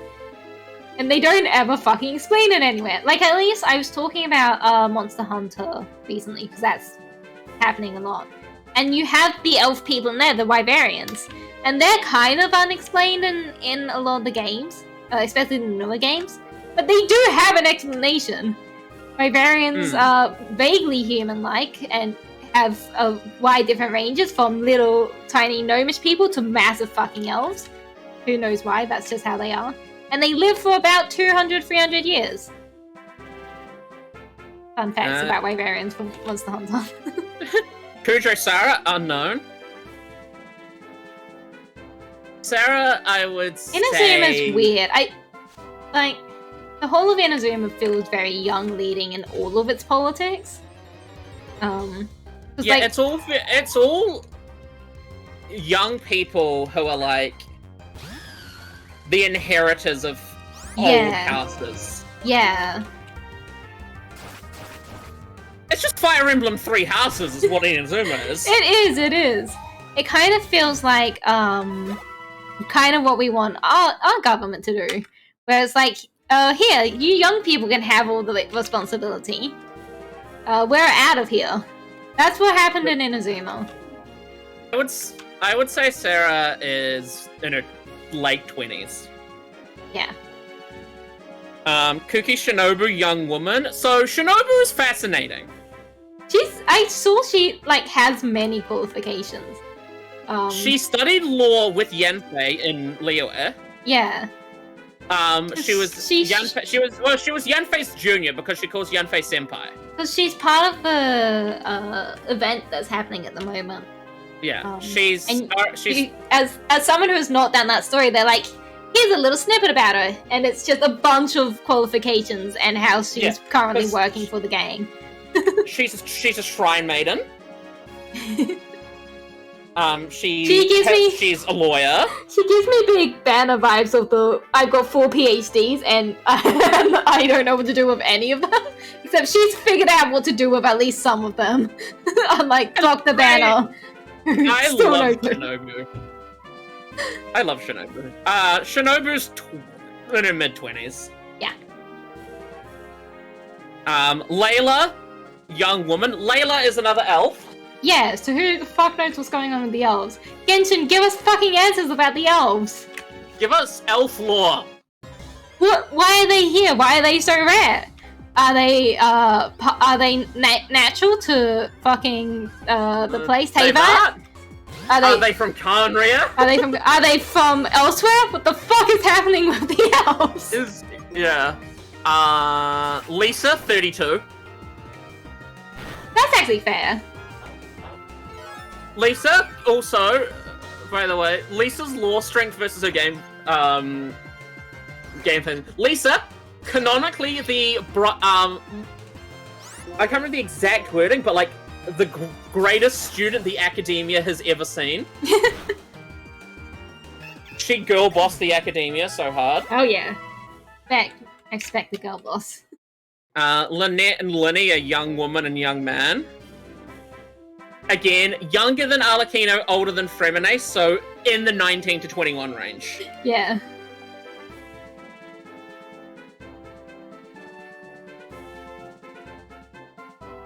Mika is Huffman's younger brother. How the fuck old is Huffman? Who the fuck is Huffman? Isn't he one of the guards? Isn't he one of the guards at the front gate? Me? I don't know. Mika's like 16. Yeah. I was gonna say 15, but yeah, 16 works. Yeah. Mona, 19. Ambiguously 19. She's not 19. How old do you think Mona is? 21. Yeah, I would say that sort of range. Cause she's older than 19. She's like, independent and stuff. Mm. In a way Nahihi? Nahihi? Nahihi, 500. young... Yeah, 500, but... 500, but 10. Yeah. No, but 500, they legitimately say that. Yeah, they she's say 500, around 500. but... 500, but 10. But 10. Yeah. Do not lewd Nahida. If you do, I'm going to kill you. Alas, people have. You should go I kill know they them. have... People lewd Klee. That's true, people do that. You should kill them too. I should. Navia, young woman. Navia's 25. Navia gives me 25-year-old girl boss vibes. Yeah. Navia's ambiguously in her early 20s. Yeah.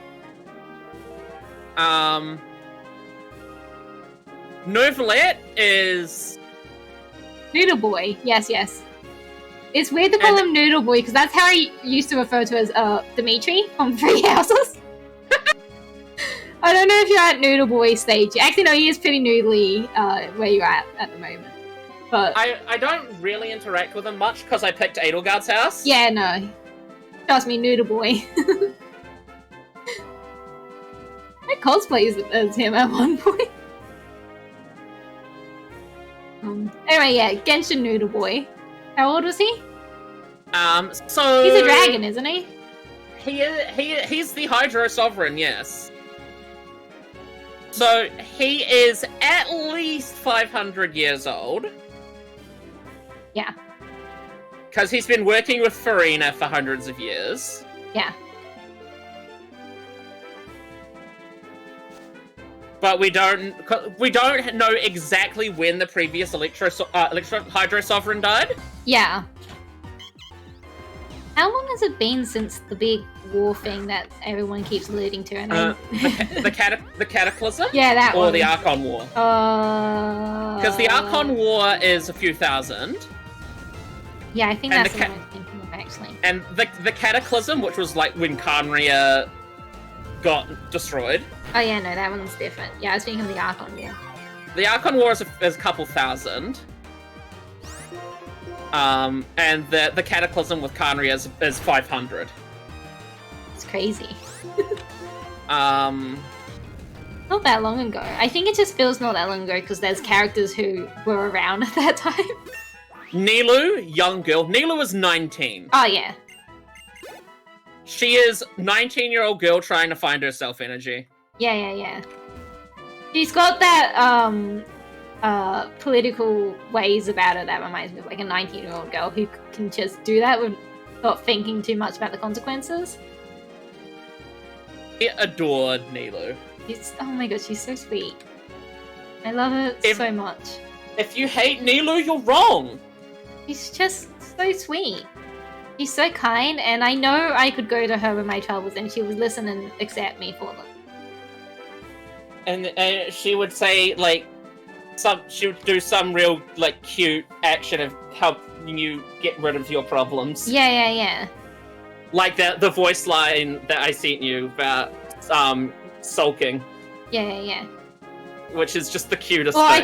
I could see her finding you when you're sad and being like, I know what you up, and then doing the silliest little dance. And like, you both know she could be dancing way better, but that's not the point. The point is that it's fun and it's silly. The point is to make you smile. The point is to make you smile, and it's fun and it's silly, and I love her for it. She is top 3. Easy top 3 for me. You don't deserve her to be so sweet to us, but she is. You don't. Ningguang, 25.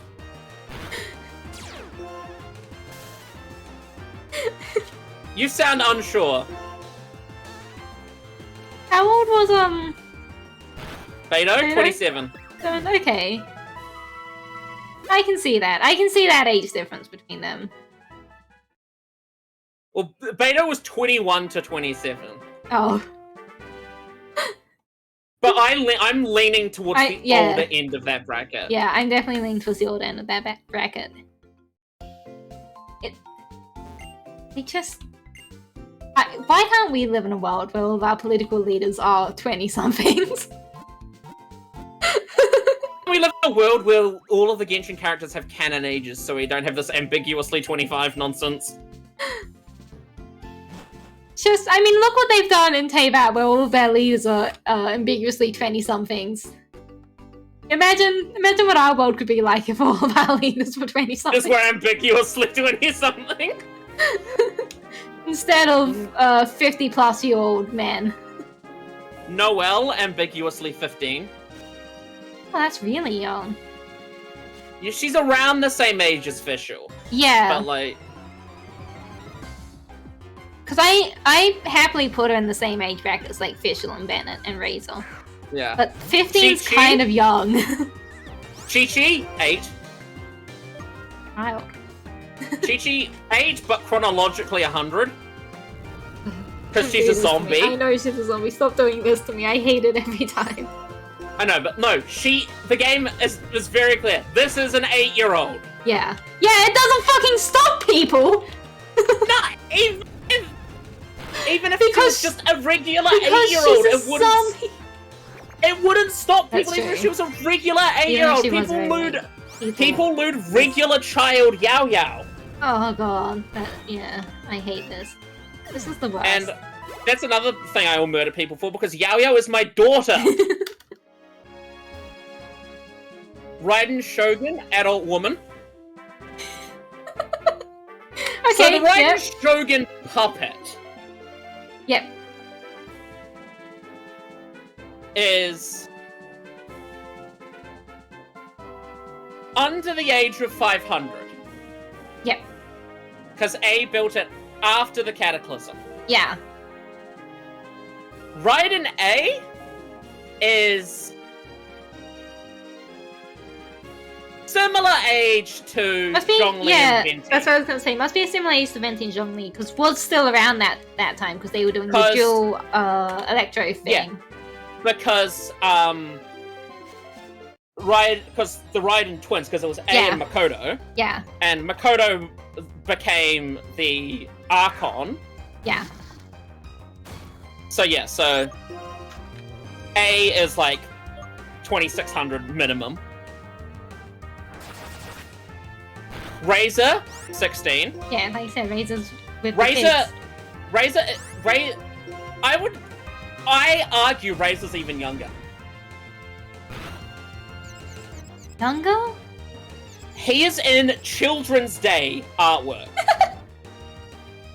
Alongside characters like Klee. Yeah, but I think that's because they're infantilizing someone who's grown up outside of. He is 14 to me. 14? No, I wouldn't go that young. He is 14. He's just the wild boy. I think you're getting tricked by the wild boy stuff. No, he's canonically a child because they're using him in Children's Day artwork. Yeah, but anyone under 18 is a child. Calm down. Technically, but you wouldn't use a 17-year-old to celebrate Children's Day. I mean, you might. Some people do.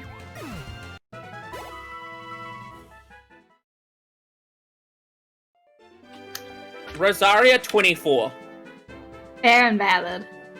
Rosaria and Kaya are bi for bi. Yeah. Fair and valid. They are the bi for bi ship of all time. Sangona Mia Kokumi, young. What does that mean? Young. She's like 20. Yeah.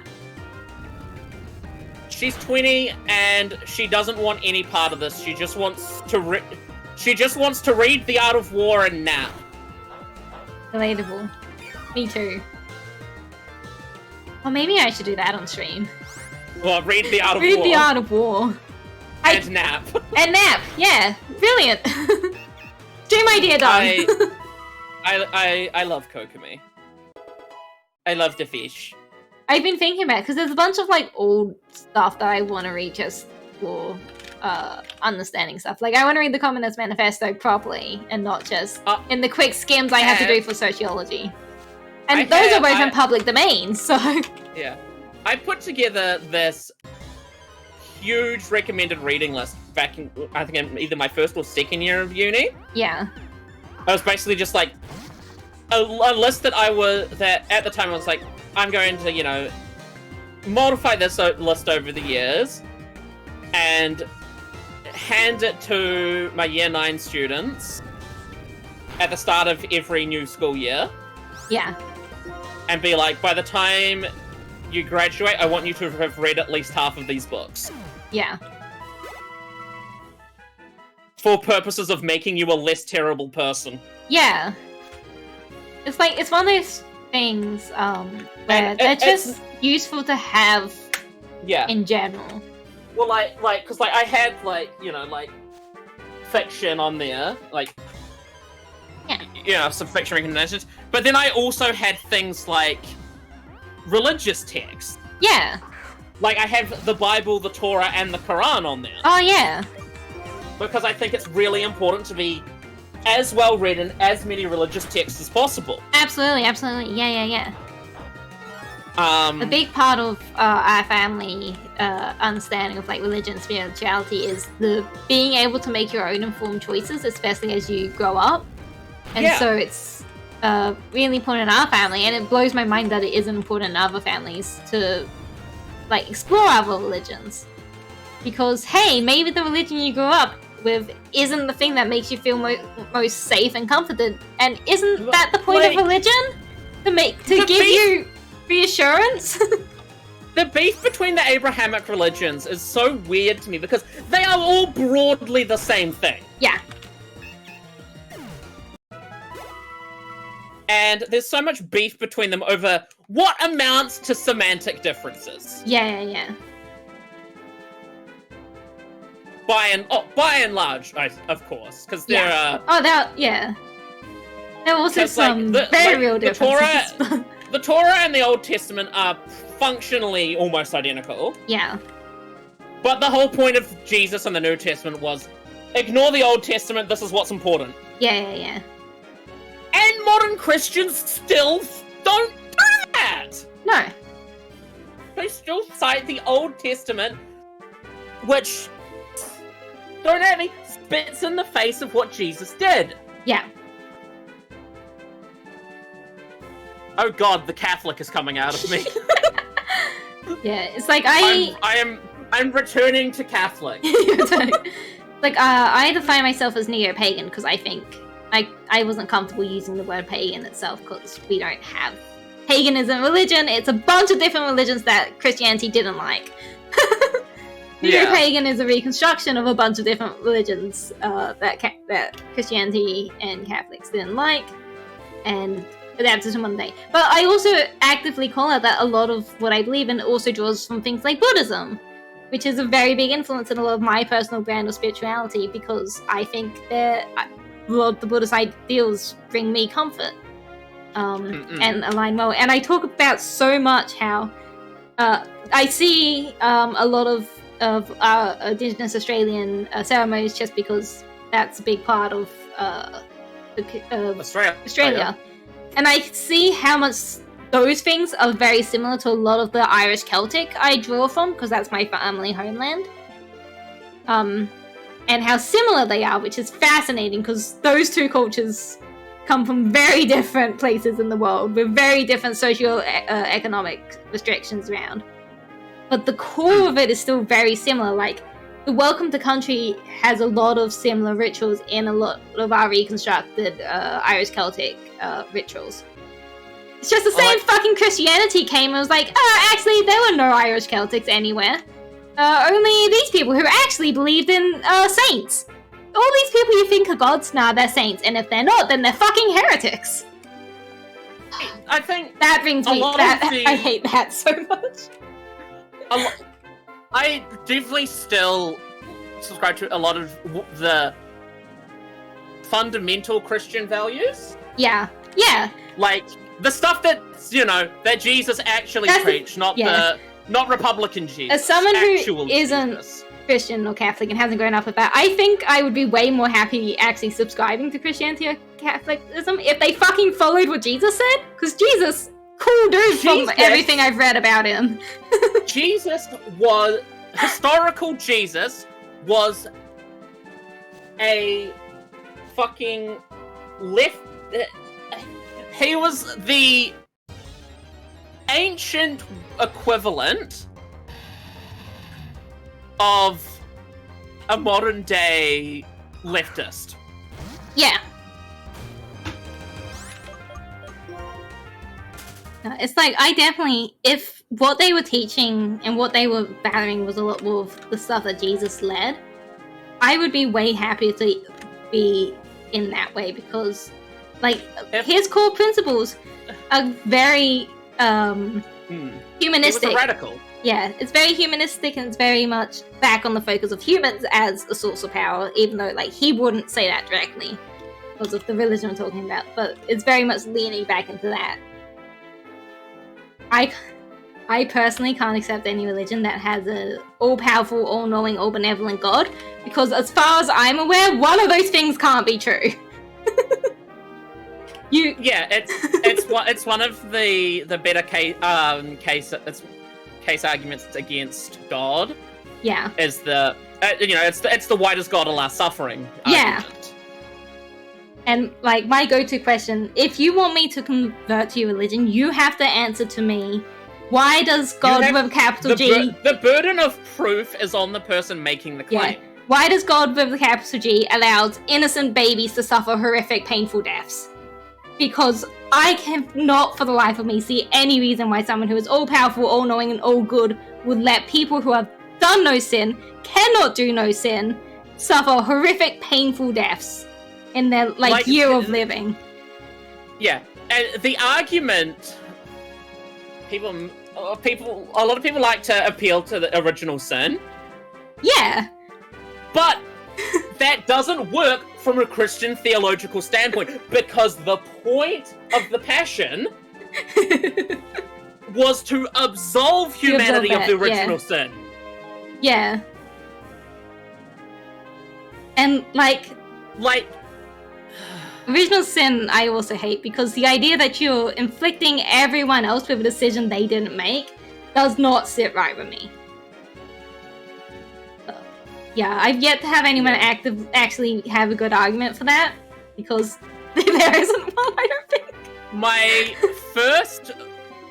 The first uni paper I did for philosophy was a religious philosophy paper titled "Local Atheist Argues You Should Believe in God." That's a good one. Because it was, Is it talking about Pascal's wager? Yes, it was Pascal's wager. Yeah, I love that one. That's a great argument. I don't ascribe to it, but I think it's a great argument. I think, yeah. Like the thing is, I don't believe Pascal's wager, but I can't find fault in his reasoning. Yeah, no, it's really an argument. It is a well thought out, well reasoned argument for the existence of God. Yeah. Well, it's not an argument for the existence of God. It's the argument for you. Yeah, for you to believe in it. It says nothing about the actual existence. Actually, it does right at the end. The argument itself says nothing about the actual existence of God. It's about your belief in the God. Yeah, the argument itself is, for those of you who don't know. Yeah, for those of you who aren't philosophy nerds. Pascal's wager is basically, it is better to place your faith in God and live your life according to those principles than to not do so, because on the chance that God exists, you stand to benefit more than by not. You stand to benefit more and lose less, and if God doesn't exist, then it's not a huge loss and it's not a huge win. Yeah. The losses of incorrectly disbelieving are greater than the losses of incorrect belief. Yeah. And it's a compelling argument. I don't think it makes any strong case as to the existence of God one way or the other. No. But it is a brilliant argument on the belief. But I certainly think it's a compelling argument for why people would believe. Yeah. Yeah, that was a real... That was I think the only paper I took at uni that I got an A+ in. And I had no fucking clue what was going on half the time, because all of the lectures were at 5 o'clock. Oh. Tuesdays and Thursdays at 5 p.m. It's not a good lecture time. So I was Eepy Nini. Yeah. And I was running on vibes alone. Yeah. Which better than my friend who had strep throat for the back end of that course, though. Oh no. Yeah, my favorite philosophy specifically, because I also do a lot socially. Philosophy paper was about it was talking about Stephen Law, I believe. Why do we believe the sun will go down? And it's a brilliant argument about how science is just circular reasoning. Like, we believe in science because we assume science is truthful, but there is no evidence outside of science to actually say that science is truthful. It's a circular reasoning pattern. And it's brilliant because, like, so many people, I think I think if other people knew about this, they would actually be able to understand that science isn't perfect. Because so many people go around being like, science tells us the answers. But there's no proof outside of science to prove that. And what good science communication isn't about proving what is true. Yeah. It's about proving what's not. Yeah, that's true. That's also good science stuff. I've been piloting my grinding, and Ratchet is now level 48. But yeah, I'm pretty sure it's Stephen Law. I feel bad if it wasn't now. It's really interesting because his main argument is, why do we believe that the sun will rise every time it sets? Because, like, how... We believe it... Yeah, it's like we believe it because it's happened. Yeah, we believe it because it's happened and because it's happened regularly, but there's no reason to believe it will always happen except for the fact that it has happened previously. And that's a circular reasoning loop. I'm not 100% convinced that it's circular reasoning as much as it is just pattern recognition. Yeah.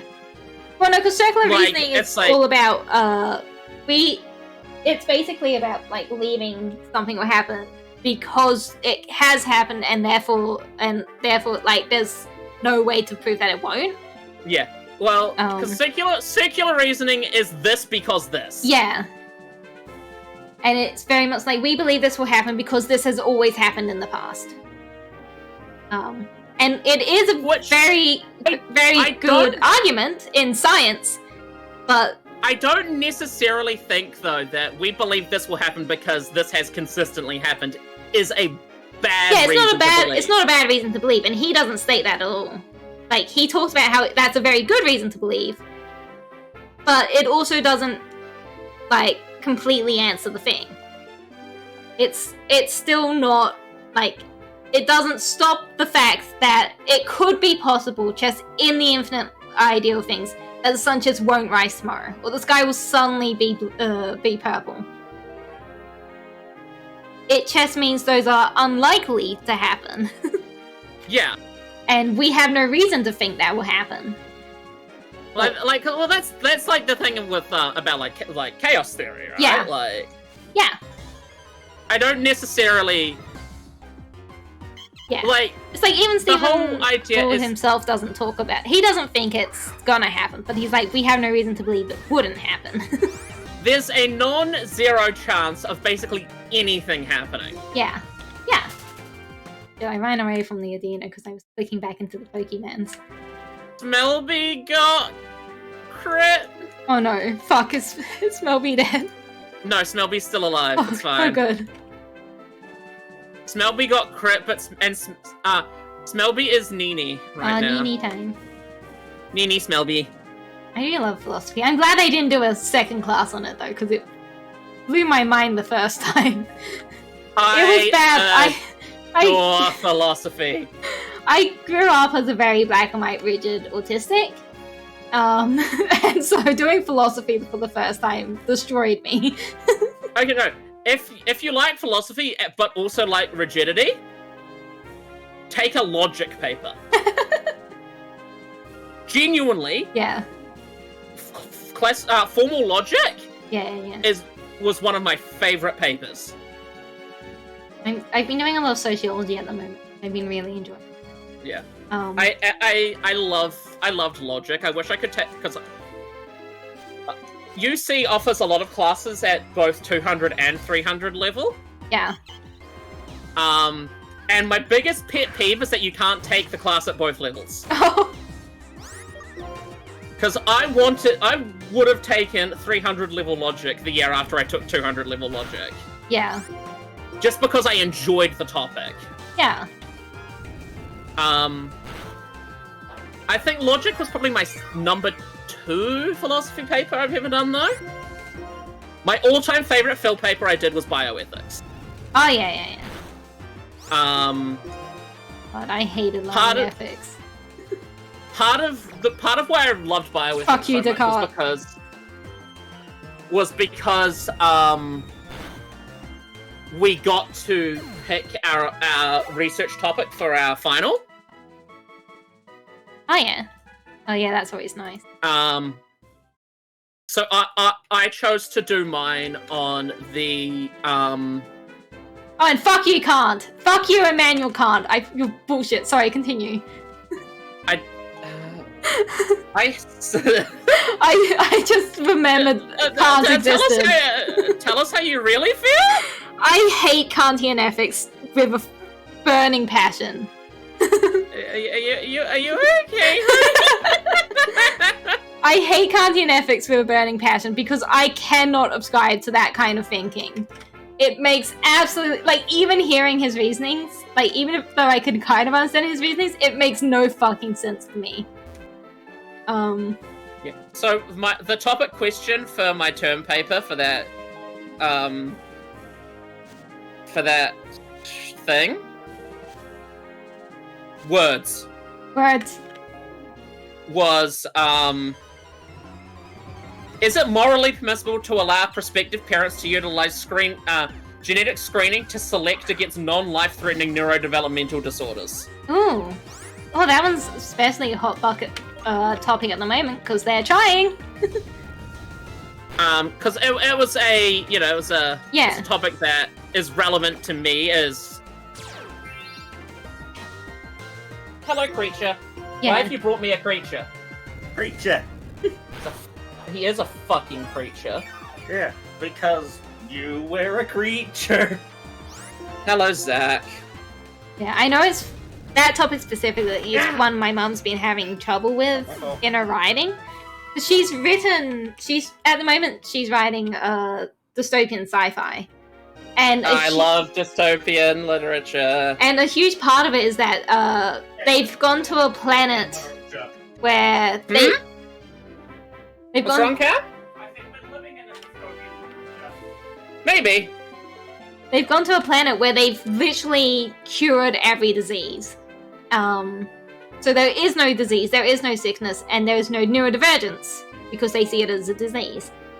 And she's having such trouble writing it because she herself is neurodivergent, but she also comes from a background where I've mentioned it briefly before. My uncle had a very big life-threatening condition that meant a lot of things, but a big one was like he couldn't go to the sun because he would burn super easy and stuff.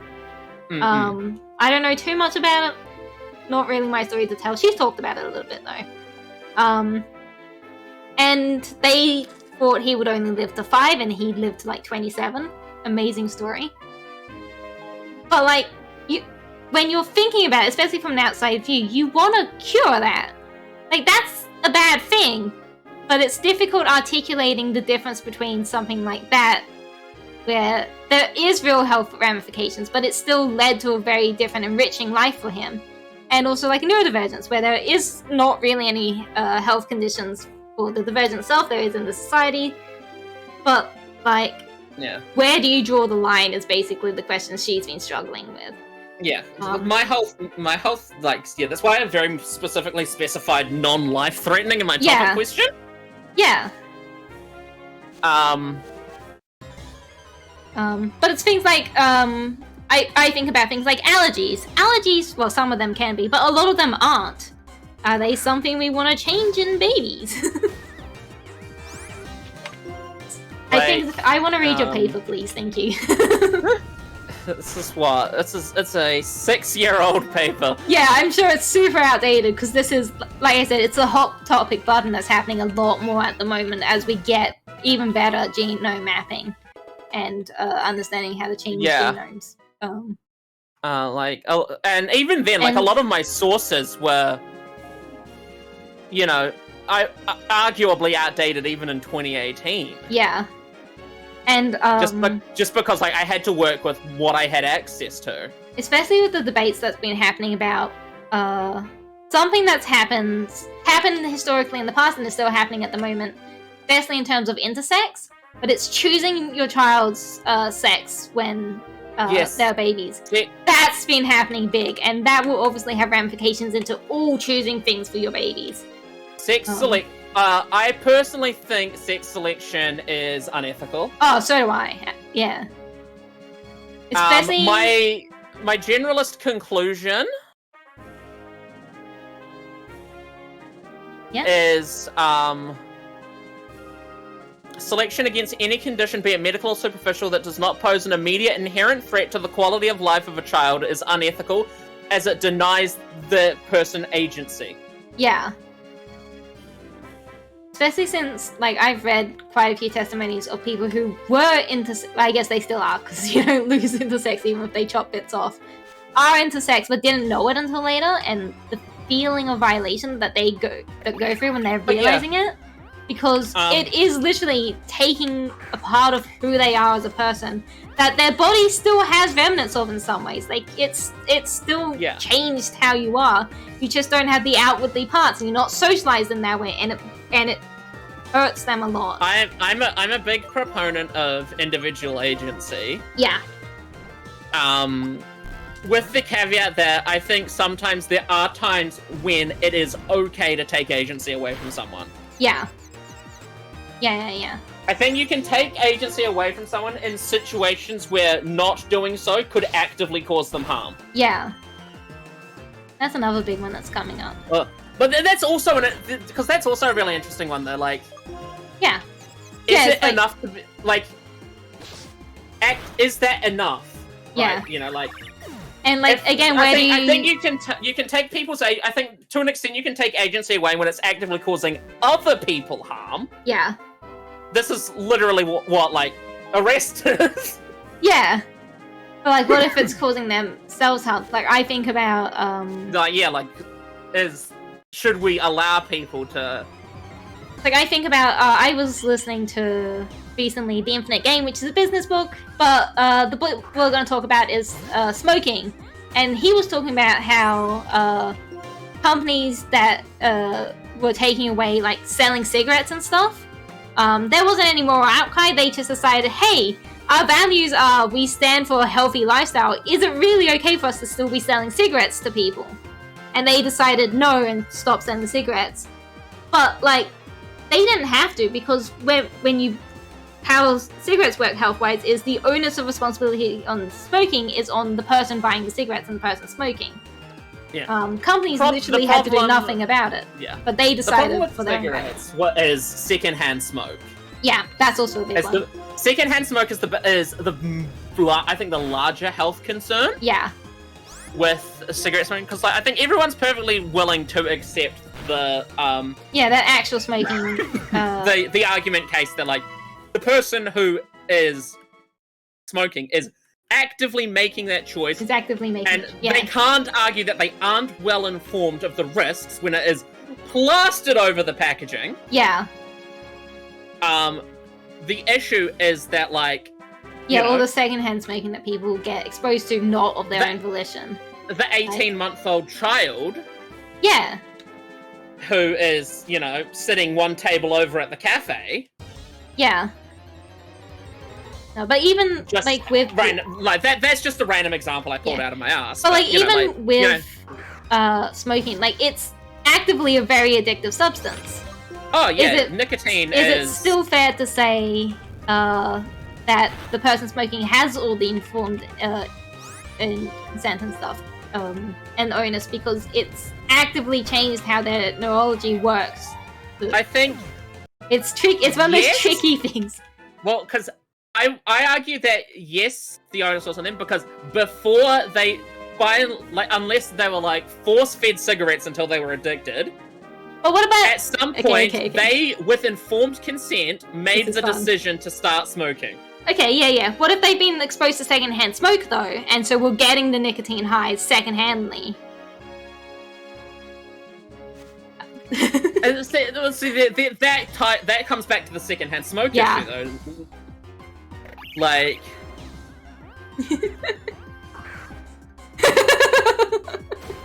No, I'm trying to figure out how to explain this.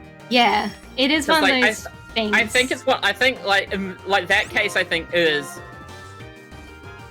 it goes back to the issue case of secondhand smoke. Issue with secondhand smoke. It's those things that like ends up carrying it along. Addiction is a health issue. Yeah. Oh yeah. And anyone who says it's not is wrong. Is wrong. Yeah. All forms of addiction are a health issue, including the ones that aren't actively hurting your active body. Gambling addiction is in the DSM for a reason, because it is still harming a lot of you, even if it's not your physical body. It is an addiction. People with gambling addictions have altered brain chemistry. Have altered brain chemistry, yeah. Like, addiction is just an alteration of your brain chemistry. Yeah. At the end of the day. Yeah.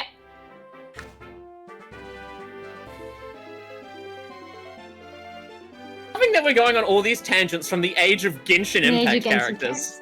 I don't know how we ended up on this one, but it's fair because we do like stuff. So it started because we were talking about how Kokomi just wants to read Art of War and nap. Oh yeah, and then we were like, oh yeah, we want to read a bunch of old stuff because we're nerds.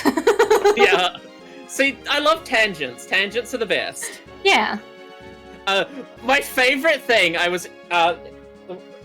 anyone has ever said to me in a philosophy context was one of my tutors in either first or second year, who made the case that every few years you should publish a troll paper. Why? What? Make sure everyone's listening.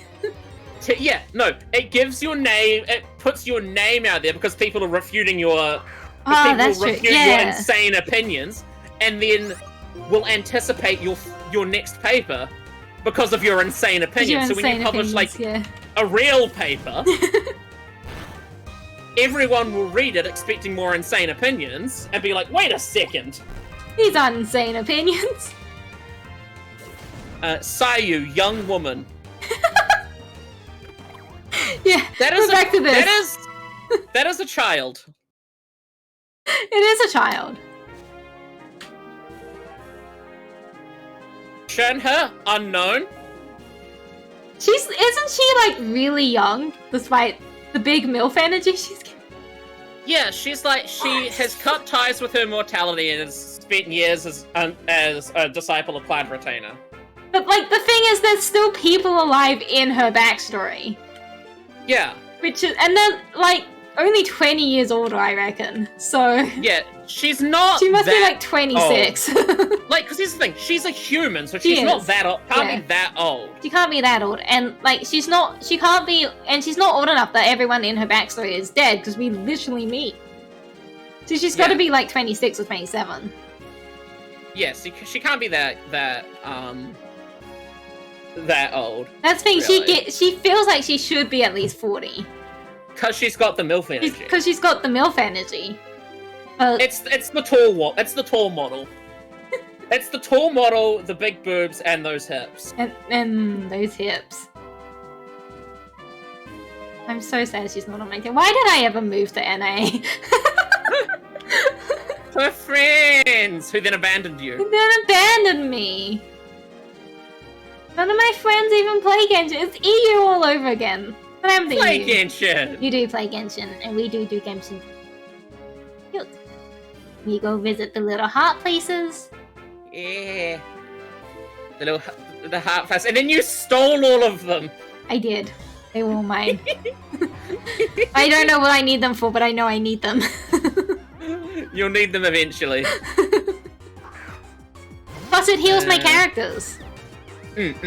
Sucrose, ambiguously 18. That's fair.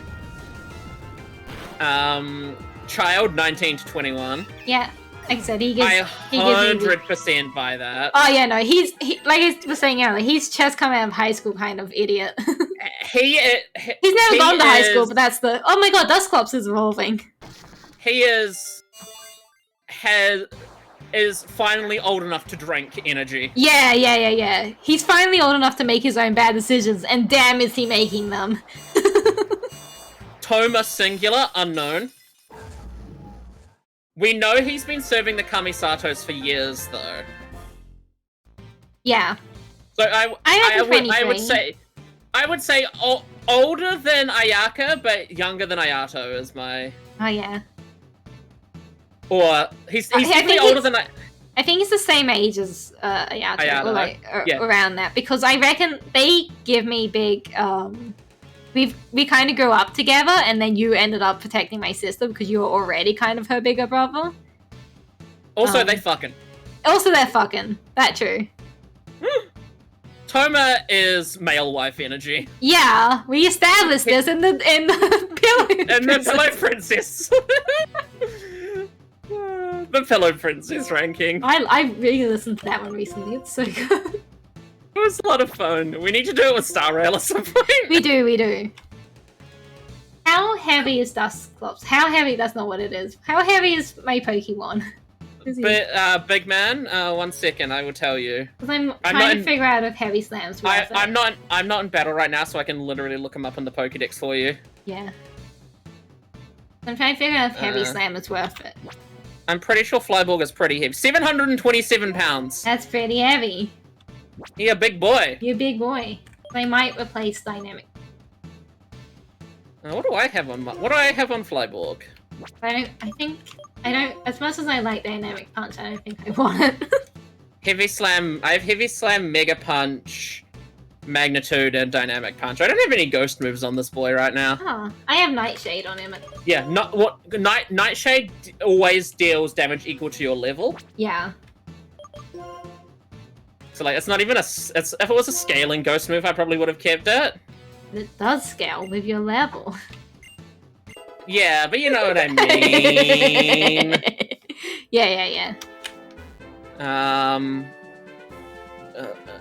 Tignari, young man. Also, the way they pronounce it in game is wrong. It should be pronounced Tignari. How do they pronounce it in game? Tainari. Oh. But people who, like, you know, actually speak the language Yeah. have, like, said, no, it should be Tignari. Yeah. Which also sounds nicer. Yeah. I'm gonna be honest, I don't listen to the Genshin dialogue, because I read it faster than they say it. No, that has been, like, I've been playing, you know, this week a lot of Three Houses. Yeah. And I find myself speed clicking through a lot of the dialogue, and I feel bad about it. Because I feel like I should listen to, you know, the work that the voice actors are doing. Yeah. It's like Because they're doing this- brilliant work, I just... But, yeah, I read faster. Yeah. I get so annoyed with fucking Genshin, because they don't let you skip if they're doing their weird cutscene thing. Yeah. And so I'm like, you're watching. The one that pissed me off the most was literally just Lamine looking left and then looking right, and you can't skip it. But there's nothing there. It's not like we're even flashing back between characters or there's some weird dramatic reveal happening. She's just slightly looking left, slightly looking right, and I have to listen to it despite the fact I read it.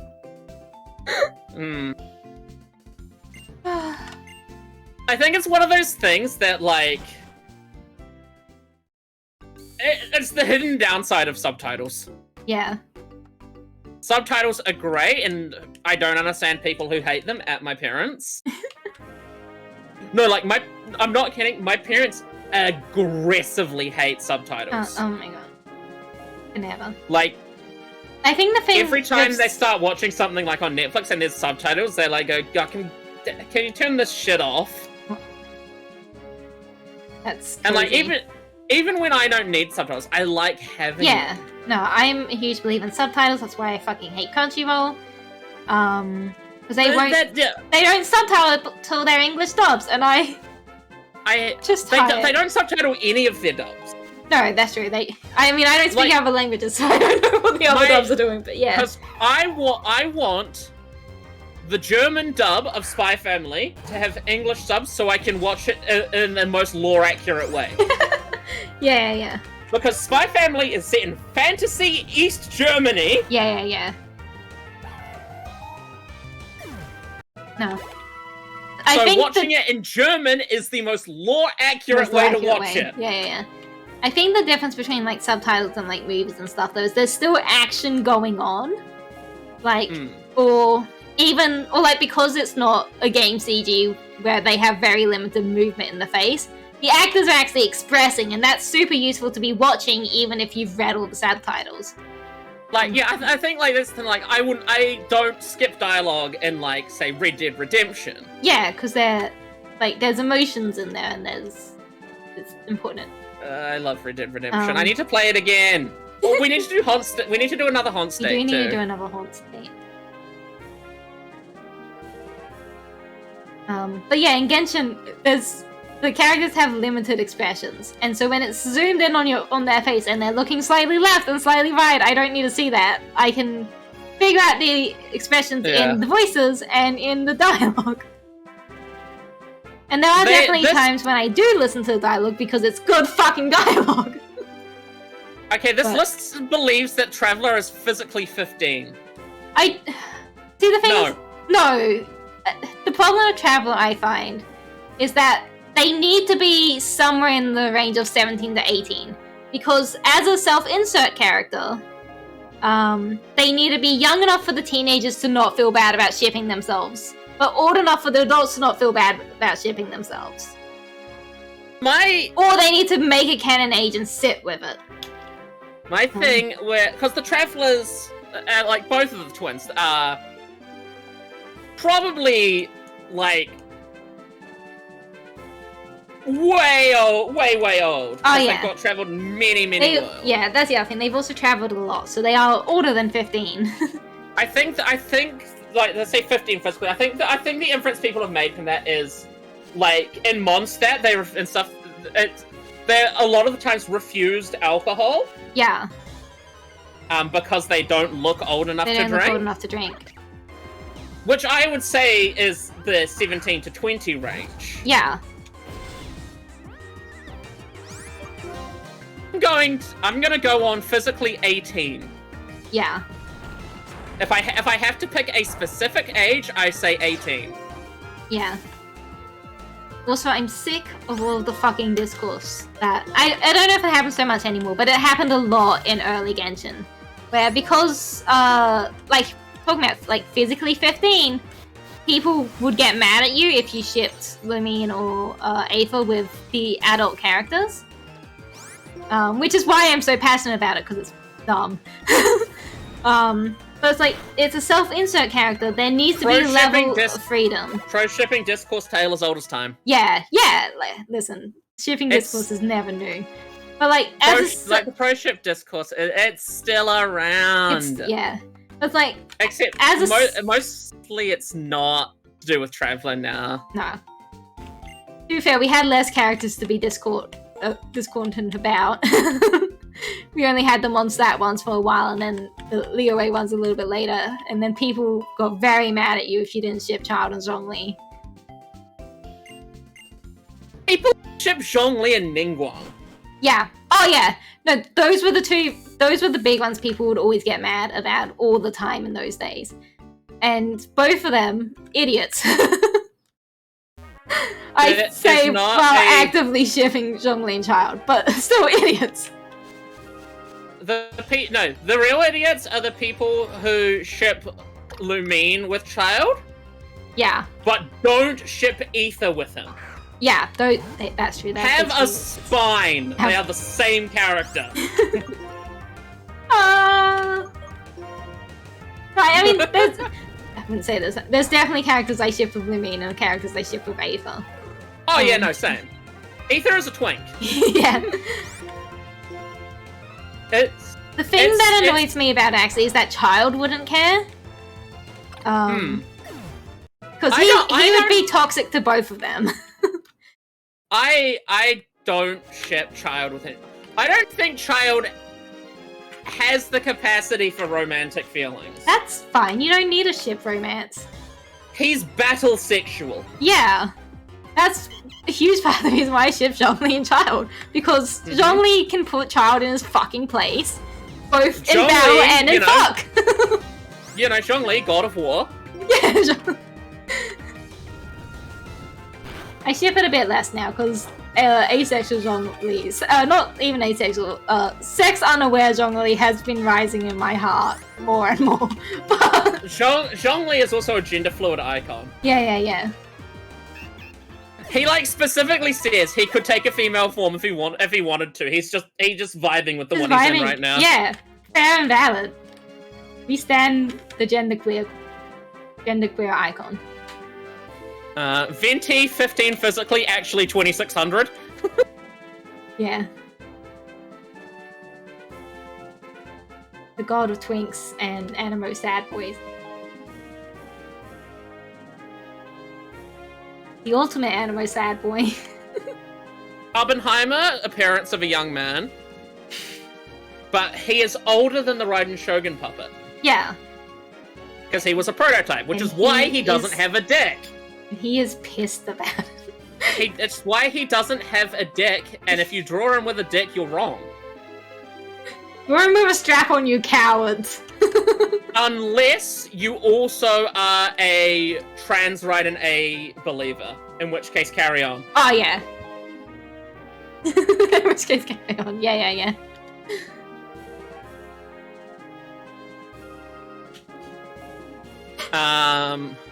Also, if you do draw him with a dick and he's using it, you're also wrong, because that fucker is not using his dick at any point. He is a bottom. He is an absolute... He's taking it up the arse every fucking time. I don't care if it's a straight pairing, I don't care if it's T for T. There are people who ship him and Lumine with him as an edgy boy dom. They're wrong! They're just fucking wrong! Yeah, people view him as an edgy boy dom, and it's like, no!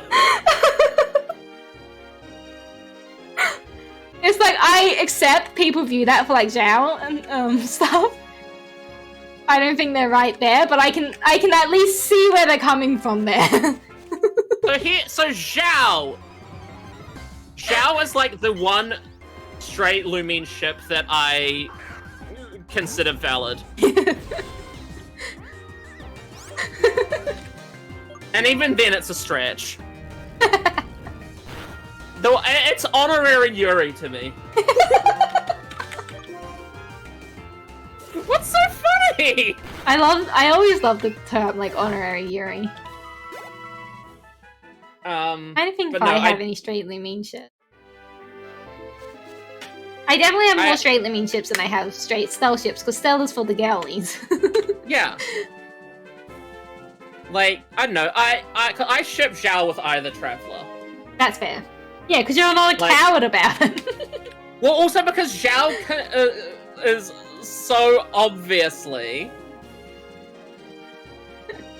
fucking down bad for them. Yeah. Is he? I don't know. I'm super not into... He totally is! I'm super not into Zhao, so I don't spend any time with him. I'm not particular, but like, Jesus Christ, it's so obvious. Okay. I'll have to... The Traveler is like the only person he's nice to. Oh, that's fair, that's fair.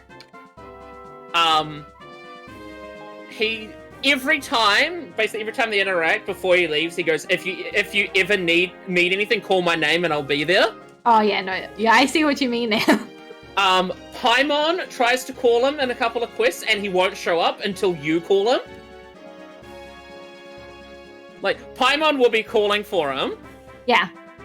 And, like, Paimon will call for him like 5 or 6 times and he won't show up. You call for him once and he's immediately there. That's so good. Okay, I'm on board with this shit. Like, Zhao was in love with the Traveler, regardless of whether you ship them. Yeah.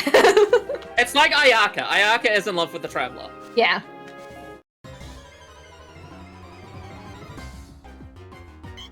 I don't remember any. I love doing, like, trying to think of who I ship characters with, because I instantly forget any character that's ever existed. Lumine is my number 1 Genshin ship. I know I have straight Lumine ships. I just could not for the life of you tell you any of them. Yeah. Lumine and Alhaitham is surprisingly popular. I can see it, but also... Alhaitham is gay! Yeah. The thing is, I don't think he's gay. I reckon he'd be closer to, like, Danny. Oh, yeah, But, he's also married. Yeah. No. They are cohabiting divorced. Oh, yeah, actually, absolutely right. They are divorced. They are a cohabitating divorced couple. Yeah. Oh my god. I saw them interact for the first time recently, and they're literally arguing like an old married couple. Yeah. It's just, I'm sorry. I'm not that sorry. Lovers to enemies to lovers arc. Yeah. They feel like they're the kind of people who... I don't think they're actually divorced. I think they're the kind of people who would tell other people they're divorced, though. Or, they're the kind of people who will like, jokingly say, we're getting a divorce. Yeah. About, like, any minor inconvenience the other one causes them. Like how you dump me for everything. Yeah, it's like how I dump you for everything. That's the relationship they have. Are we? Alhaitham and Callie? IRL? We don't argue as much for that. But honey, I haven't dumped you for like a few months. We're doing great. We are doing great. Just for that though, I think I'm gonna have to dump you today.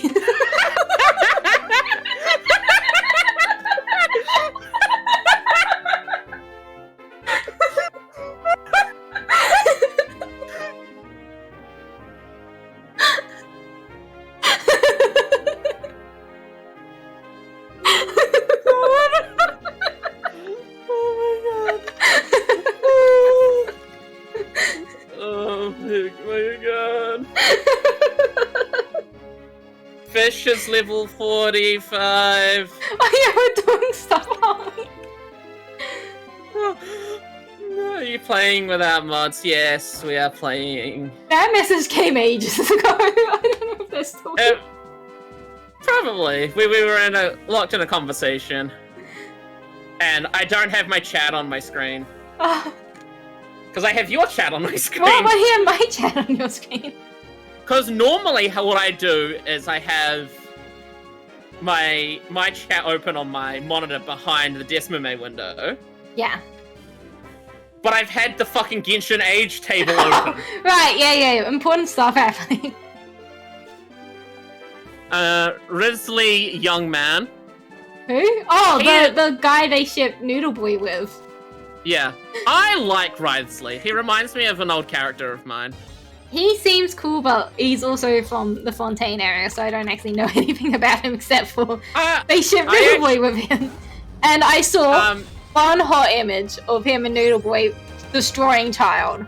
And so those are my contexts. When you say destroying, sexually. I was gonna say, yeah. Are we beating him up or are you being a filthy Fujo again? Both.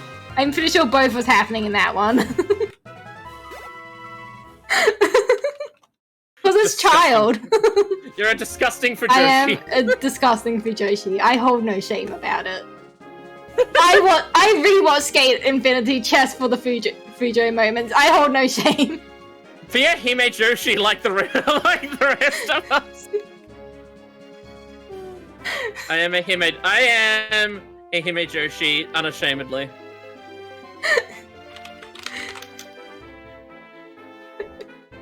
Shen Yun, appearance of a young woman. That bird is about as old as Zhongli.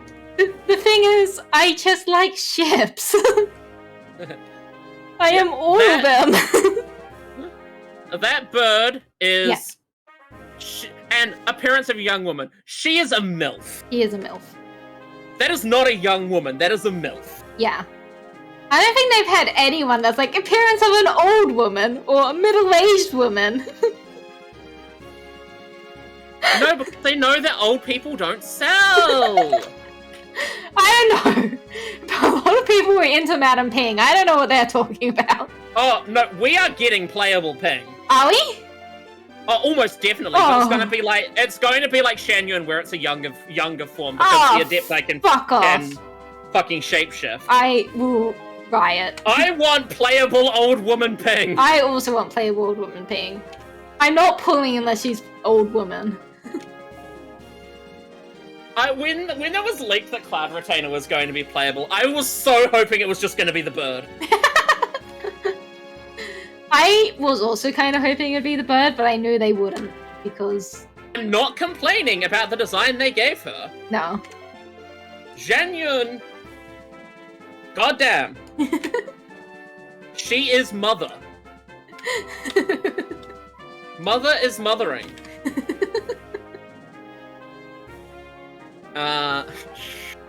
Xiao over 2000.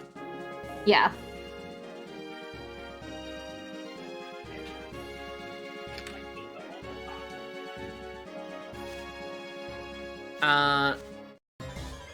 Xiangling ambiguously 14.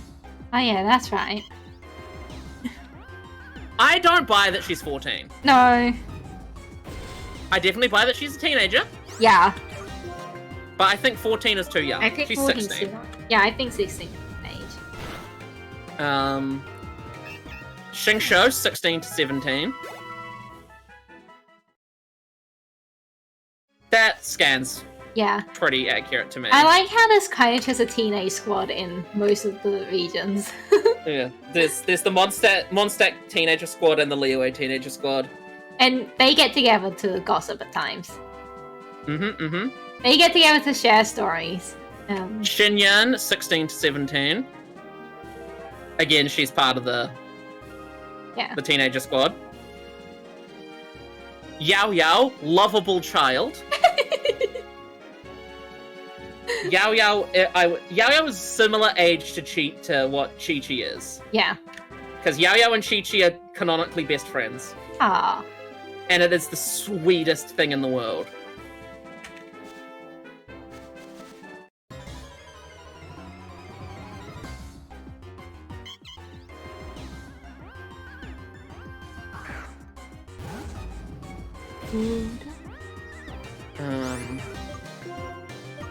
Yao, where's Yao's? Oh, Yao. My daughter. She is very cute and bunny. Yeah. She is my daughter. I have 3 children for the daycare team that I'm building. She is. They call her a tiny adult because she's like very mature. Yeah. But she's also autistic. It's just autistic people. Well, she's an adept. She's one of Ping's disciples. Oh, okay. She might not be autistic, but she's definitely neurodivergent in that case. Yao is a sweetie. Yeah. Her line. She's got 2 voice lines about Chi-Chi. Aww. The first one is, Chi-Chi's my best friend. She forgets who I am sometimes, but I know she doesn't mean it. I just have to remind her to check her notebook and she remembers me right away. Aww. And the other one is, I once asked Dr. Baiju in private if there's any way to cure her and, but it doesn't matter. I'll probably have to keep reminding her who I am for my whole life, but that's okay. Sweetie. They're so sweet. In Lantern, right, this year, they make, kites? A bunch of characters make kites? Yeah. Yao makes a finch kite in her color scheme. Yeah. To give to Chi-Chi. Aww. Because finches are Chi-Chi's favorite animal. Sweet. And I think it was Shenya who suggests that she does it in her color scheme, but because it's a gift for Chi-Chi. Yeah. And it's like, if you're giving it to your friend, you should make it these colors so that she can be reminded of you. Yeah. And it's just the sweetest thing.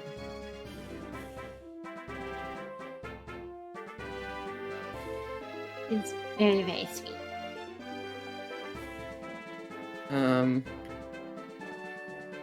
Next on the list. That's it, list is over. Yeah. No one else has any names. Yai Miko, an old friend of Morax, A, and Baal. Yeah. It was older than Hag. Puppet. I would say, I don't think she's as old as the gods. No, I don't think so either. But I don't think she's as young as the Amiko Antis think she is. No. I would say she's in the 1500 range. Yeah. But there's all sorts of theories about like Kitsune lore and... Do we know if she's older than like Skara? Oh yeah, totally. Yeah, that's what I was thinking. Like, she's definitely older than the puppets. Skara is post Cataclysm. Yeah. And because A knew Makoto. Yeah. Who died in the Cataclysm. Yeah. Yeah. I don't know, like, the full timeline on the whole puppet thing, but I, like, in my head, I was like, she's definitely older than all of the puppets. How many tales does... Yeah, so... I feel bad, because I don't know much about Inazuma, because I skipped most of it. So, the story wasn't very in traditional lore, traditional lore, IRL lore, yeah, Kitsunes gain another tail for every 100 years they're alive. 100 years, yep. Miko has 5 tails in her burst. That's about 500 years. But that isn't accurate. That can't be accurate because of the... And we don't know exactly how closely Genshin's following to it. Yeah. Because she has 5 tails, so... But she can't be 500, because again, breaks the law. Yeah. Well, to be fair, she could be 599 for all as well. I don't think that solves the law, but... That's but no, I think she is somewhere in the 1500 range. Yeah. Like, I could buy kit It could be possible. Each tale is like 300 years instead. Or it could be possible that, like, the tales mean nothing? Not so much the tales mean nothing, but, like, you reset tales every 1,000 years. I don't know if that holds up with Kitsune lore, but, like, if it's something that's more Genesis cycle that you go through. Yeah, like, I don't think that... Yeah, I think the lore is... The lore basically means that she can't possibly be 500. No. Yanfei, young woman. So Yanfei is a half Adeptus. Yeah. But we also know that she isn't, like, as old as the rest of them. Yeah. Like, she is a modern half Adeptus. Yeah. Went to law school with We know who her Adeptus parent was.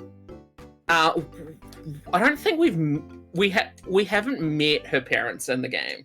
Yeah. We know what kind of Adeptus she is. Yeah. I'm not going to attempt to pronounce it because I do not want to butcher Chinese pronunciation. Yeah. But like, she's a deer. I think like an elk or deer type. Yeah. Let me. I like Yanfei. Yanfei. Can you send it to me? The name. Oh yeah. I'm also not going to try to pronounce it, but I want to know if it's something I've come across because mythology nerd. And there are many mythology names I will not try to pronounce, but I do recognize. So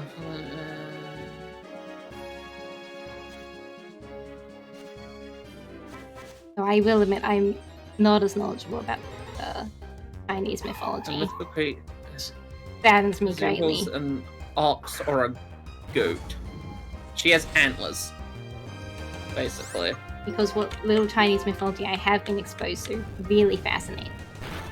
But alas... Alas, a lot of my education is Australian, and Australia and China are not on the best of terms.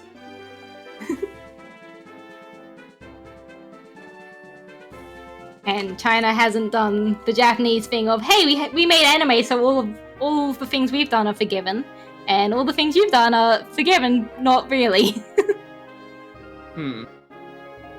Well, haven't come across it, but I have seen similar naming conventions to it. Yeah. It is interesting, kind of stepping away from mythology and stuff to like real world history stuff and politics and global politics. Like, because it's like Australia's in a weird position globally, politically, because like we're obviously very close to England still being in the Commonwealth and stuff. Yeah. But we're also very close to America, and a lot of influences come from America. But we're also... Australia especially is like really trying to import a lot of American cultural war stuff into its politics. Yeah. But it makes it really... they're trying to do that here as well now. It makes it really interesting because, just because of our geographic location, it's very easy in America to make Japan and China bad guys, because they are literally on the other side of the world. Xenophobia especially is a major problem. It's a lot harder to do that in Australia, because, like, Japan and China are literally above us. Especially in, like, World War, there was a very real threat that Japan would just come down and bomb us, and they certainly tried. The Brisbane line. It makes it really, like, it's not impossible. Listen. So much fucking phobia. The Brisbane line is my all-time favorite military policy. Yeah. Like, there's still... The idea was, for the people who don't know about the Brisbane line, if the Japanese were to invade Australia, the official position was they can have everything north of Brisbane. Yeah. Fucking have fun with it. There's nothing there. Nothing there. Yeah. Literally, if they got a foothold in Cairns, Australia was happy to give it to them. Yeah. That's like a big... You try to make something of the Northern Territory because we sure haven't been able to. There's fucking crocodiles up there. We don't know what to do with it. Yeah, it's like, it's really hard. Again, it's not impossible. It does happen a lot. It's really hard to do the same kind of war that America's done in China here in Australia, because we're literally economic buddies. And so it's a lot more difficult, and like so much of China influence exists in Australia because of things like the gold mining boom.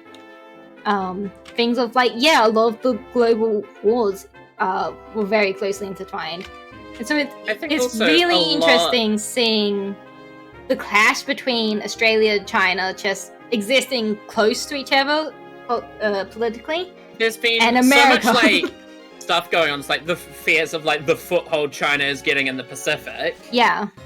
And it's like, why? Why are you worried about that except for it disrupting American monopolies? Yeah. Like, at the end of the day, it's like, it's all rooted in xenophobia. Oh, absolutely. Like,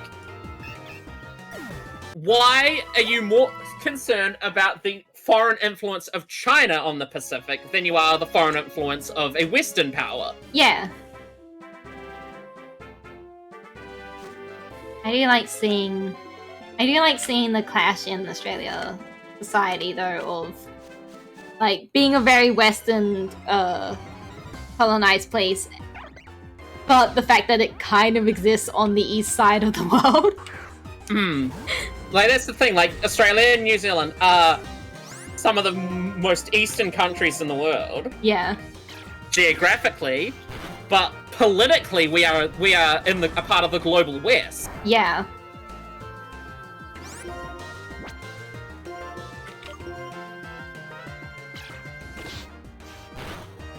I love the description they have for Yelan. Yeah. Old enough to run a casino. Well, if Bungo Stray Dogs taught me anything, you only need to be like 2 to run a casino. So what you're saying is Yelan is 2. And looking like that. What I'm saying is that you need to be at least 2, and possibly also built out of fucking nothing. Fucking Bungo Stray Dogs is some of the most batshit stuff I've seen in a while. Like, I haven't watched the newest season. There was that post that was like things that have happened in Bungo Stray Dogs that I read out to you. Yeah. And it was the list of the most unhinged shit I've ever seen. And you were like, yeah, most of this is pretty accurate. Yeah. It's like, the thing I was specifically referencing then is the bad guys have found, I think it was a book or something, that literally lets them rewrite reality. And so they write a guy into existence to run a casino.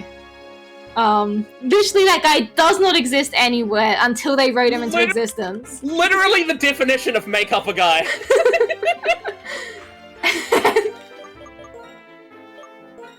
I love that. I love that so very much.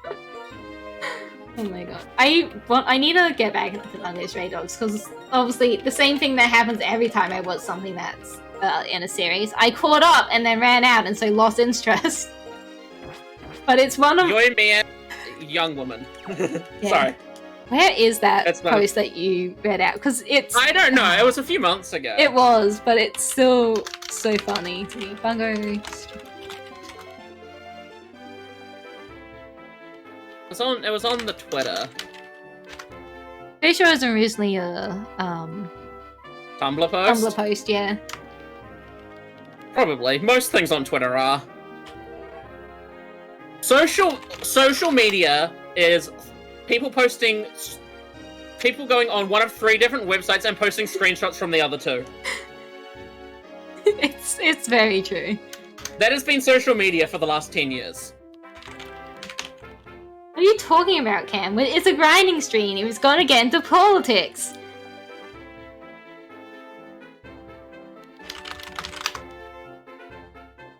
I ordered the light-hearted Pokemon stream, not the politics.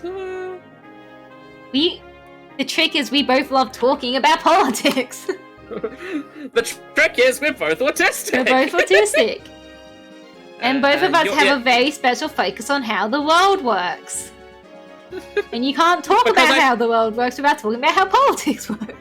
I also think we both have a bit of a savior complex. Me? Savior complex? No. What do you mean? Honey. I definitely haven't actively told my therapist that if me and a bunch of strangers had ended up on a deserted island, I would kill myself so they could eat me. That has literally never been a conversation with my therapist.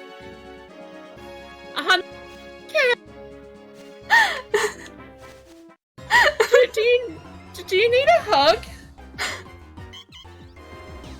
No. No? You sure? I'm good. You sure? I'm good. It's fine. That situation isn't gonna happen because I... What the fuck? Because you avoid deserted islands. Because I avoid deserted islands. Sorry, I got confused because I swapped to Whiscash to do some leveling and suddenly I wasn't using the same moves I'd been using in the last battle. What? Use bounce! Use bounce! Ugh. I'll use bounce the next time, don't worry. Because it is the funniest thing in the world. Yeah. I can use bounce the next time.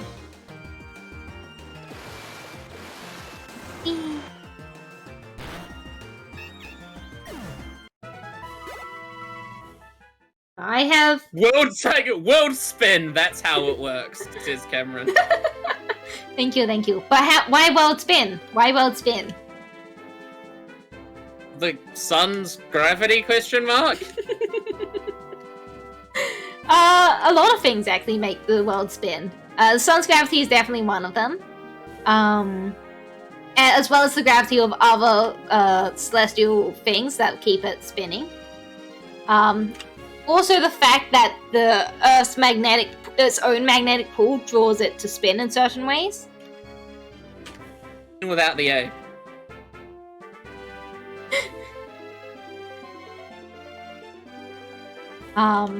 Also the dinosaurs at the core of the Earth, they have a little treadmill to make the world spin.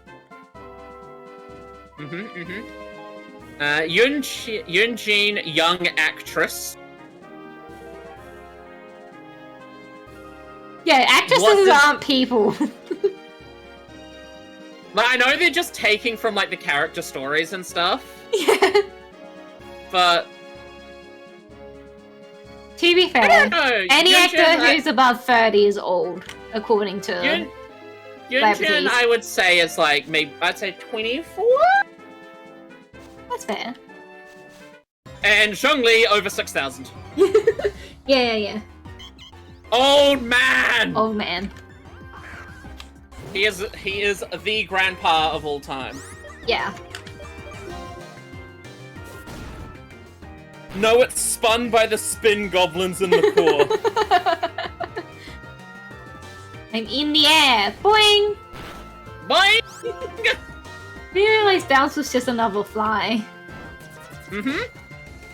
Boing! Oh shit, Wishcash is asleep. But why does that thing know bounce? Why does it learn bounce? I don't know. You gotta go boing. My favorite thing. This is so fun. Of all the Pokemon, I never would have played Stunfisk. Of all the Pokemon to have ever been given bounce, Stunkfish is my favorite. This is fun. I never would have played Stunfisk on a regular run. That's what I really like about Nuzlocke. Is it makes you have to play characters that play Pokemon you never would. But I really liked my Team Rocket run of Soul Silver too. Yeah. Because it's a Nuzlocke but more restrictive. Yeah. And it was a really, really interesting run. Sorry, I think it'd be fun to do a proper like end run where you can only use Pokemon in the route that you just went through. Yeah, I did an end run of Black at one point. It was a lot of fun. Yeah. Was it Black? I did an end run of something. I can't remember what game it was. Cam discovered his favorite Pokemon doing a Wonderlock. Oh, those are good too. So Cam's favorite Pokemon is Honchkrow. Oh yeah. What? Dr. Crow's favorite Pokemon is the Crow? Madness.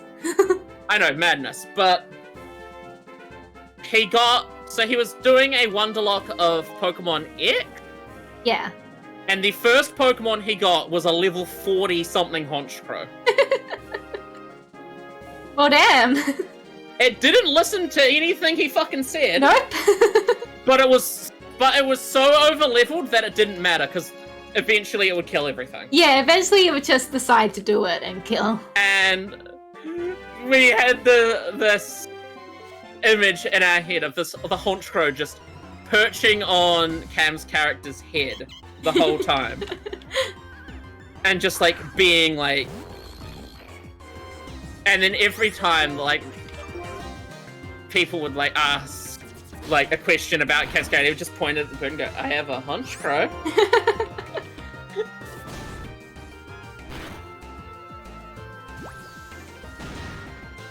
And that is the story of how Honchkrow became Cameron's favorite Pokemon. It's a good Pokemon.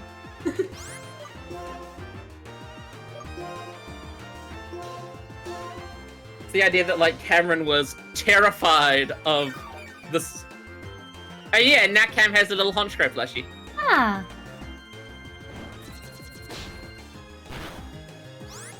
As opposed to his life-size Fuecoco plushie. I so desperately still want the Viper one that's on my phone at the moment. Buried somewhere in there. There's a lot of Have you brought the bird to say hello?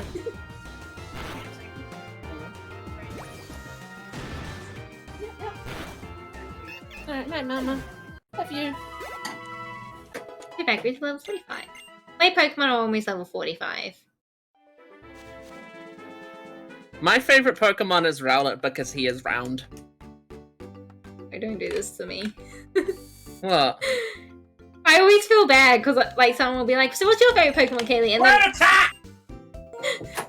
and then He just threw the Honchkrow at me.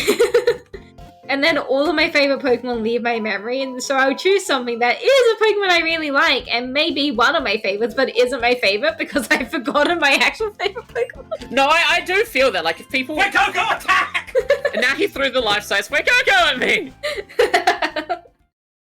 It's my son. It is your son. He is my son. Where's my giant son? I also have this problem where Your like giant son.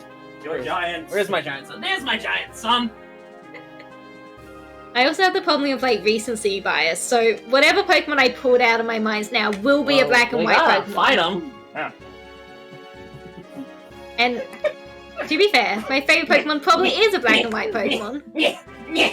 This would be a lot funnier if I had face cam. It would.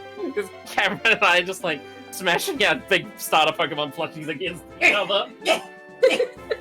So we gotta fight him. You gotta fight him. I have a Fuecoco's capable of doing the Go-Go Godzilla slide kick.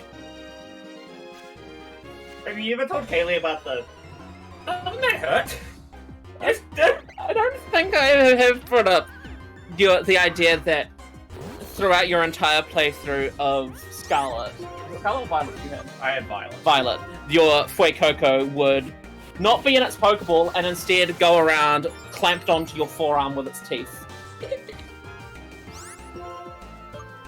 He'd eventually have little holes. Doesn't that hurt you? Used to. He's got little holes.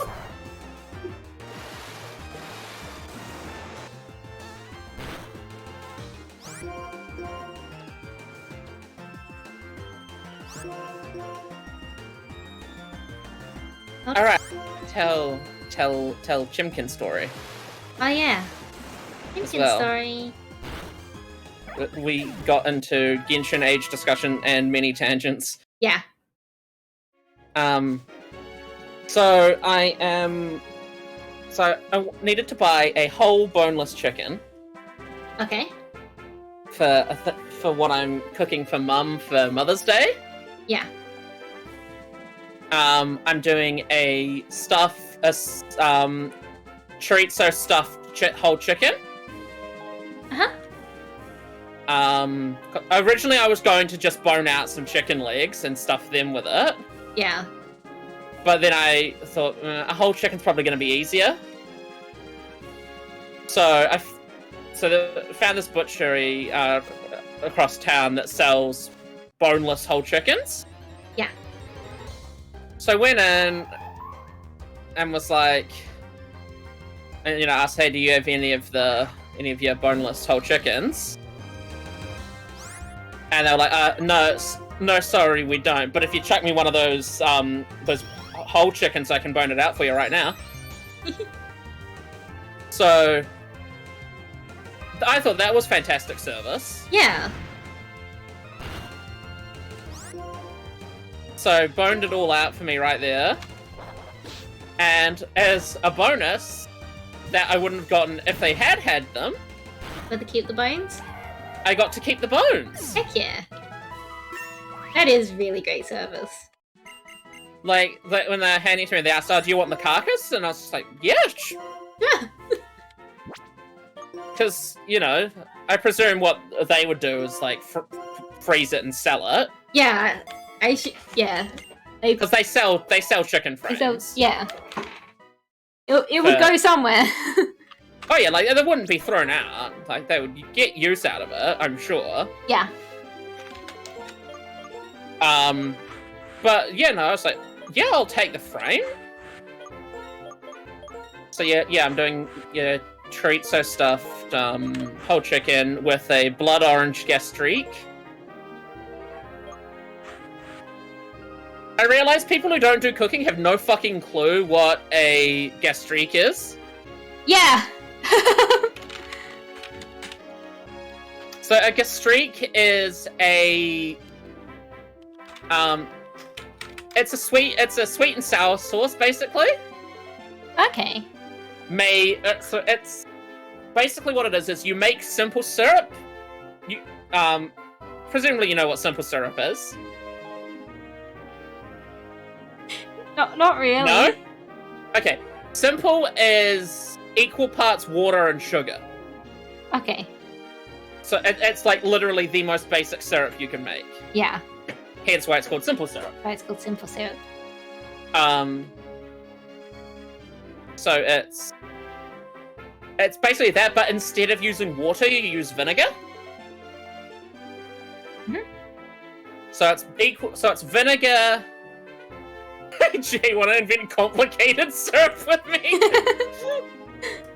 The fuck is complicated syrup? I don't know, that's why we're inventing it. That's why you're inventing it. I imagine it's unequal parts with just a bunch of different ingredients, which just sounds like other syrups. Yeah, but then we'll bottle it and sell it as complicated syrup. Yeah. You could argue that maple syrup is complicated syrup. That was... Because you gotta tap it from a tree. Yeah. Is that not the final step? No, because you don't get syrup out of the tree, you get sap. You get sap, and then you have to boil the sap.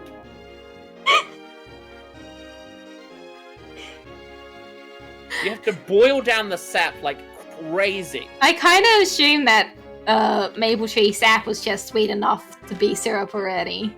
It is. It is. Because I knew... You boil it to drive off the water content. Okay, yeah. Because I know you can just eat sap of certain trees. Oh, yeah, absolutely. So I assume that's just what it was. I didn't realize they were actually boiling it. No, you have to... Because natural maple sap is very wet. Yeah. And to get it into a syrup consistency, you need to boil off a lot of the water content. That makes sense. Of tree sap? Yeah. That is the problem you have with any time you try to use trees. Kaylee out here, like, you mean I can't just drink from the tree? I just assumed you drink from the tree because I know some sap is edible, some sap isn't. So don't just go eating random trees. Some sap is not healthy for you, but some sap is. So I just kind of assumed you. Kaylee had a dream to go to Canada, put a tap on a maple tree, and suck. Just slurp out the maple syrup.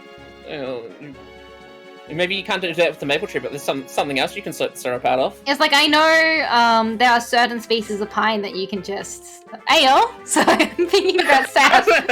Riz ignored. I'm thinking about sap. Like, I know there's certain species of pine that you can eat the sap. I'm sorry, I'm autistic.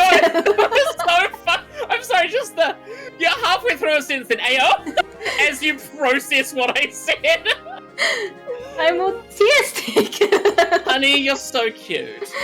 Because there's certain species of pine sap that you can, like, just eat the sap of. And from what I understand, it's not particularly appetizing, but you can just... It tastes good, but you can technically do it. Eat it.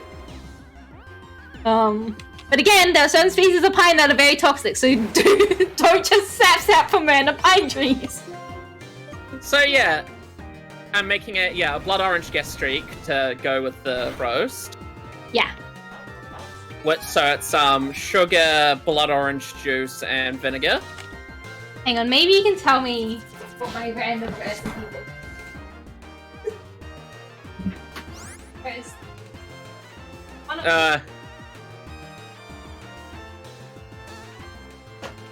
Because we were looking at the recipe book and looking for the dessert section, which is not a section I look through very often because I'm a dessert person. I don't know how easy it is. Yeah, you don't need to be a dessert person because you're sweet enough already, honey. And there was just one, and I was just sitting here like, what do you mean? What in the language is this? And I was like, it's probably French. Because it's nighttime. Nighttime? In my game, yeah, I came out of the battle and it was night. But why is it nighttime? Because it's 8 o'clock. What? What do you mean? Here we go. What do you mean? Brigaderios or something like that. Brigadeiros? Yeah. It's frantically Googling. No, because I know it. I know the name. It's Brazilian. It's Brazilian? Yeah, it's a Portuguese name. Huh. This is my own racism showing. I kind of assume any name in cooking that I can't pronounce is French. No, that's totally fair, because the French are, especially when it comes to desserts. So, brigadeiros are... like truffles, basically. Oh. Like, they're made out of, condensed milk, cocoa, and butter. Yeah. Oh, so they're like... Right. We also found out today that cheesecakes don't have to have any fucking cake in them, and I'm just pissed about it. Cheesecakes don't have to have any cake in them? Well, no, it's like, because what are the ingredients of a cake? What makes a cake? I assume, like, flour at the very least. Egg, flour, sugar... Cheesecakes don't have to have any flour in them. No, because the cheese takes the place of the cream cheese takes the place of the flour. And so I was upset because I have lived my innocent non-food life assuming all cakes had flour in them. Whatever. I mean, you could probably put flour in a cheesecake. Eton mess. Eton mess. Eton. It's Eton. It's named for Eton College in England. Huh. Oh yeah, also something blasphemous that this book, or maybe the other book did, was they put asparagus in my puffs, and I didn't like that. It's courageous. Because it's like, I have a little, when I'm having dessert, it's a little like dessert puffs. Like here they've got the peach puffs. I don't like peach, but like dessert puffs like that. And then I saw as I was flipping through asparagus puffs, and I was upset because how dare they? Who put asparagus in my puffs? What was that one? This one must be French. That was a very French sounding name. Pots de creme. That just... Spelling? Pot of cream. Pots space DE space CREME. Pots de creme. Pot de creme. Pot de creme, plural pots de creme, is a loose French dessert custard dating to the 17th century. The name literally means just, pot of custard. Yeah, pot of custard. Or pot of cream. I have enough. The fuck is a couscous? Couscous? Couscous. Oh, couscous. Couscous They kind of look tasty, actually. Couscous is a grain. Couscous is really nice. I don't know if I'm gonna find them in my little rinky-dinky It is a traditional Australian store. North African dish. Couscous, you will definitely find it. It is sold in all major supermarkets. Oh, that's good. That's good. Like, it's a grain. I definitely want to try that. That looks great. I really like couscous. Halloumi? Isn't that cheese? Halloumi cheese. It is a cheese. I fucking love halloumi. Halloumi has a higher melting point than a lot of other cheeses, so you can grill it. Yeah. That's fun. That would explain why they've done them in kind of skewery kind of things. Yeah, grill. My favorite vegetarian burger is halloumi. Yeah, we are in the vegetarian section of this book. It was like halloumi. I had it at this vegetarian restaurant that I think has since shut down because the owners were like terrible people. But damn, was the cheese good? No, like, cause I went there for a friend's birthday a few years ago. Yeah. And I had this burger. It was like halloumi, roasted red pepper. It was really good. But yeah, halloumi is one of my favorite. Polenta. 1 cup instant polenta. Polenta is cornmeal. Oh. It's fine ground cornmeal. Fries out of it. Yeah, polenta fries are like you mix it with water to like make it into kind of like a pasty type dealio. Yeah. So polenta, like as just the dish itself, it's basically like a corn porridge. Okay. But like a savory porridge. Yeah. That actually doesn't sound bad by itself either. No, it's really nice. It's really nice. Gnocchi. Like, Gnocchi? Gnocchi. They do pronounce the G. Gnocchi. Gnocchi. Written Link did a song to promote. There was a promotional song for this thing at Wendy's. Yeah. And it was called "Just Being Honest." The song, and one of the lines was about. I remember this from a while ago. It's gnocchi. Ask me how to say ganache. Listen closely. It's gnocchi. Potato. Yeah, gnocchi is a type of dumpling made out of potato and flour. Oh. Learning so much. It is culinarily used like pasta. Yeah. So much. Hello friends, I don't know anything about food because I grew up very food sheltered. Jay knows much about many foods because should be a professional chef in another life.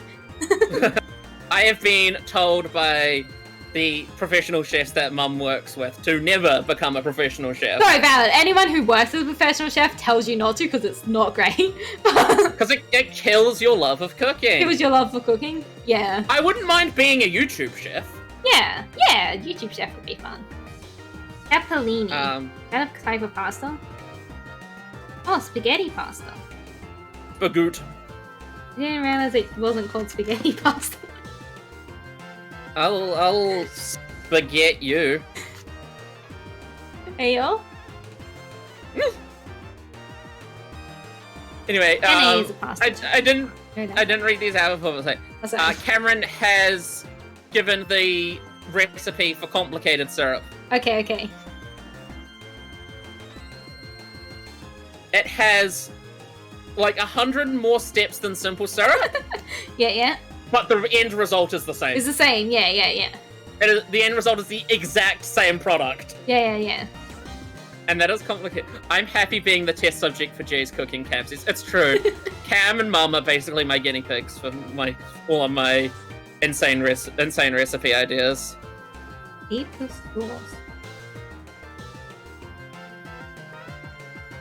One of these days, I need to invest in a pizza steel. 2 tablespoons capers. A caper is a food. I don't know exactly what capers are because I don't really use them. Yeah. They're like a berry. They're unripe green buds of a prickly bush called Capparis spinosa that grows wild across the Mediterranean and parts of Asia.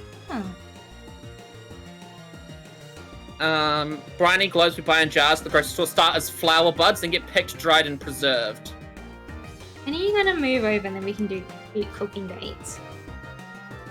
Or I show you a recipe and then we work out how to make it actually edible for me.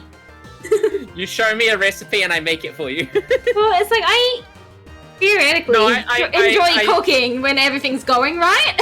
No, I totally get it and like adapt. Like there are a lot of recipes that you look at and go, that I like them in theory, but you need to adapt it slightly. It's like, and there's so many things I just won't eat, and I don't have the food knowledge to be able to change it. Yeah, that's exactly it, right? Like if you don't have the breadth of food knowledge, it's really hard to know what substitutions you can make. Yeah. And like I'm pretty good in the kitchen, but if something goes wrong, if one thing goes wrong, I freak out about it. So that's why I like cooking with someone else. Even like I feel so bad for my support workers because most of their job is just sitting there watching me cook. Because I only need them if something goes wrong, and ideally things aren't going wrong in the kitchen. So you're saying you could save a lot of money by replacing your support workers with me? Yeah. I also would have more fun because we cook together supposedly. Because the other thing is like I don't really want a support worker cooking with me because it's a skill I want to be able to better develop. If it's the two of us, it would be an cute activity we were doing together. Yeah. Which would be okay. Grease. A word. That's Italian. Yeah. Like one of the big things we're having trouble with was zucchini. I don't know if I replace zucchini with. We settled on carrots. Yeah. What was the the other thing is you also have and this is the annoying part. The viable replacements can change based on the context of the dish. I can pull that one up because I marked it. Like there's this carrot cake review. Grilled chicken pasta. So it's a pasta. It has lemon, spinach, parsley, fettuccine, pasta type chicken. And so yeah, zucchini I assume is like the extra hint of green and vegetable crunch for it. Yeah, it's totally reasonable to leave the zucchini out. Yeah. Grill zucchini slices over medium heat, 6 minutes. Cute activity till J enters the chief state. Yeah. No, it's like I could absolutely theoretically leave the zucchini out, but then I felt like it would be missing something. So we've decided to sub it in with carrots next time.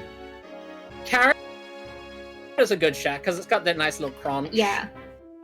It's like my go-to subs are always carrot and spinach. Because I find they generally work in pretty much anything. Plus, yeah, because carrots have like that really nice natural little bit of sweetness to them. Yeah. It's why carrots are used in mirepoix. Mirepoix. Mirepoix is a traditional French trio of vegetables that's used as a base for a whole bunch of different dishes. Huh. It is onion, celery, and carrot. Oh, that's not too bad. So like lots of stock, Yeah. lots of soups, all start with the mirepoix. Yeah. And then mirepoix kind of evolved in the American South. I have learned to accept onions are okay in small moderation. The thing about onion is it is fine when you cook it into a dish because you get no... What I find objectionable about onion is the texture. Yeah. Yeah. Onion flavor as a background element is lovely. As a background element, I don't mind it so much. And I noticed, because I have tried cooking without onion, and I noticed the difference between those meals and the meals that do. Yeah. So even if I can't articulate what's happening, there is a difference that I've noticed, and it makes me sad because I'm not a huge fan. A great substitute, by the way. If like you worried that like the dish won't cook long enough to cook off the onion texture, but you need the flavor, is onion powder. I do think I have some. It won't be a 1-to-1. No. But it's one of those like 80-20 is the concept. You get 80% of the way there with 20% of the effort. Yeah. Which I think is one of the best ways to cook. Yeah. Like, especially for like weeknight cooking. Yeah. 80-20 cooking is the ideal. Yeah. I am disabled, so I only cook 1 day a week. But I batch cook everything then. So, like, that's the other problem. It's like anything I cook needs to at least be able to last until next week. Another problem that would be solved if I just moved in with you and cooked for you. It's true. The solution is I need to move in with you. Yeah. It is definitely, because and to be fair, it's not like, most of them don't have to last a week, because I cook family meals, which means there's only 4 of them. So they only need to last the next 4 days, or sometimes 5 days, because I tend to eat, some days I eat out, and I have money. But they still have to last. Then you have like your frozen butter chimkins and for those other days. Yeah, I have the frozen butter chickens, or I have soup. I was showing off a lot of my survival meals today because we were going over the basics of the support worker. But it's like the frozen butter chicken and soup for when I want proper meals. So I tend to only have soup if I also have bread. Because I don't like slurping. I do not believe in slurping noodle juice, and I do not believe in slurping cereal juice. Cereal milk. If it's left over in the bowl, it's milk. It's not getting slurped. And that happens with soup too. So I only tend to have soup when I have bread to soak it in. And side note, a fantastic little product that I think would be perfect is par-baked bread. Par-baked. You can buy like a lot of the time it's like dinner rolls and stuff. So it's bread that's halfway baked. Yeah. So you put it in the oven for like 10 minutes and you've got fresh baked bread. Yeah. What I'm gonna find. That's the other problem, right? Like again, like par-baked dinner rolls should be a pretty common grocery store item. Yeah, that's what you think. My grocery shop is quite small. And like there are bigger ones I can go to, especially if I'm looking for specialty ingredients. But my one really only serves a lot of the basics.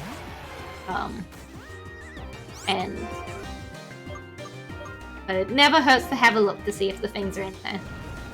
I don't think the par-baked bread stuff is, because I remember when I moved out into here ages ago, I did a whole big red dig into looking at what's in the grocery store, because I was aware that I don't eat enough bread to justify having a whole loaf of bread. Yeah.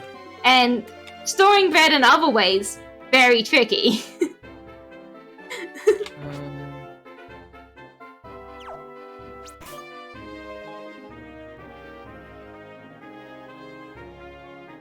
Especially since the trick about our grocery stores is, especially the ones I live around, is that they don't do things that a bakery would do. Unless they have their own inbuilt bakery. Like, some of our Coles do have inbuilt bakeries, and then they will do stuff like this. My local one does not. The bread from Coles is dead ass one of my favourite things about going to Australia. Yeah? The in-store bakery bread at Coles, I don't know what it is. It's a good bakery. It's good! It's a good bakery. They make good all sorts of bakery stuff. Like, one of, I love donuts. Big fan of donuts. And I absolutely hate the packaged donuts we get in Coles that don't have bakeries, but the ones with bakeries inside the Coles, those are some great donuts. What are your thoughts on bread rolls?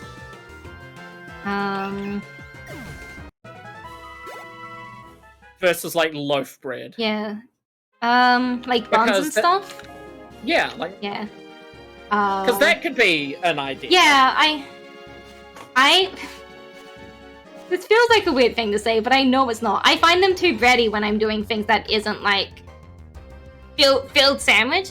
Like, if I've just spread Nutella on it, it is way too bready compared to Nutella. No, it is. It 100% is, and that's completely valid. You know, this is why we ask these questions, so we can... You ask the question so you can figure out what substitutes. Yeah.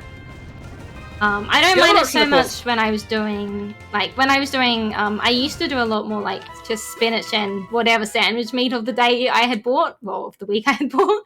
That would have been fine, because then, like, bread the filling ratio much nicer. Yeah. Bread also does freeze quite well, so... Yeah, it's not terrible.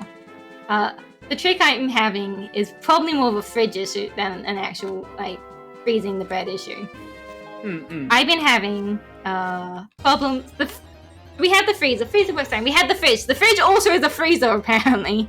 Except it doesn't freeze enough to actually freeze anything, but it is too cold. It keeps making ice on all of my things. It keeps ruining my carrots. It keeps making my bread soggy. And it is exclusively for drink storage. It really is. And I mean, it does fine with my frozen meals. With my semi-frozen meals of the week. Unless that meal has bread in it. Not the semi-frozen meal of the week.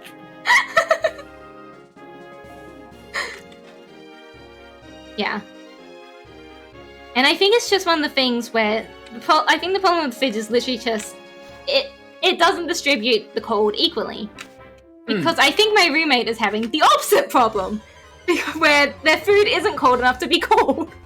What's going on? Because I store my stuff in the top 2 shelves, and she stores her stuff in the bottom 2 shelves. So I think we're having fridge issues. Because the fridge is bad. When I buy a house, when I'm like 100 and can actually afford a house, I'll buy a good fridge. When I buy a fridge instead of a house, I buy a fridge instead of a house. I think just buying a good fridge is probably a more realistic goal, honey. Because you can just buy yourself a new fridge. Not according to our leases. We're not allowed to buy big appliances like that. Huh? Yeah, we're not. It's like we're not allowed to buy. You're on student accommodation. Yeah, we're student accommodation at the moment. We're not allowed to buy and plug in big appliances like that. We're not allowed to have mini fridges in our room, which I kind of. You're not even allowed mini fridges? Not allowed mini fridges. You're not allowed open heating elements, so you're not allowed to like have your own grill or like a eating thing. Eating thing. I understand that fire hazard. Yeah, fire hazards and burning hazards. What other things? We're not allowed to have candles because of fire hazards. So I used to have, I still have, I stored it away because I wasn't using it and I was worried that the inspection would see it and be like, you have a candle, and I didn't want to explain to them, no, the candle's electric, it's not a real flame. it's a light switch that looks like a candle. Oh, yeah, that old chestnut. I didn't want to explain that if that ever became a problem, so I ended up putting it away. I'll put an EXP share black on Flyborg. Proper fun rules. I know, it has been a while since I've read the rules. I don't break them. Rules enhance the fun!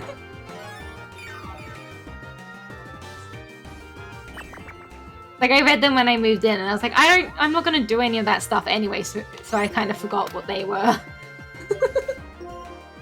Where do we get the Dusk Stone again?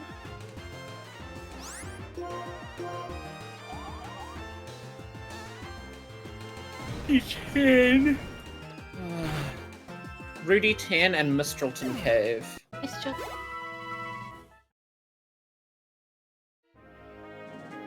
Alright, we were gonna try to get the Cobalion. Yeah.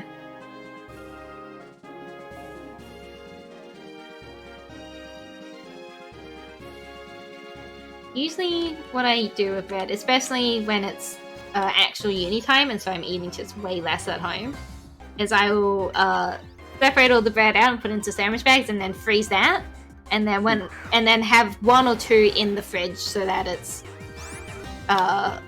ideally, if the fridge works fine, it would be slowing down any mold, but it wouldn't be like out in the open, because I might still not get to it for like a week.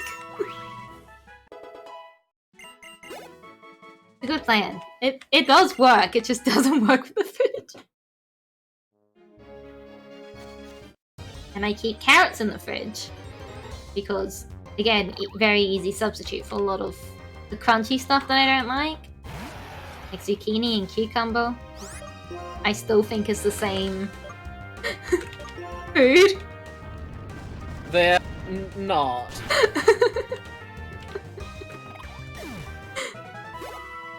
I don't like either of them, so I'm not a good judge of why they're different, but in my head they're very similar and I don't understand why people don't see that. I don't understand how you can like one but not the other.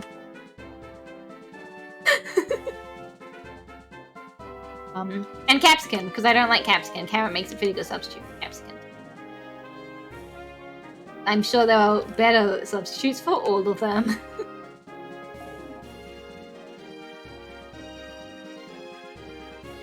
Spinach is generally just my substitute for red meat because it has a higher iron content. I'm not against red meat, I just don't eat it. I've been meaning to... One of the things I've been doing a lot of this year is looking at other diets. Not because I'm going to convert suddenly to like vegetarian or Mediterranean, but because of my food aversions, I wonder how diets that don't eat the same way that I would actually handle that. Like, a vegetarian diet, I mean, like, I know supplements is how a lot of them handle it, but there are some foods that help you do with the fiber and the iron that you're missing in a lot of other diets, a lot of not eating meat diets. Yeah, absolutely. And like the Mediterranean diet, again, it's a highly vegetarian diet. Don't eat a lot of red meat. How do they handle it? Olive oil, from what I understand. And big leafy greens. And unfortunately zucchini and cucumbers, which I can't eat. It's like the religion thing all over again. Having a look at all different things to be able to best sort out what helps you.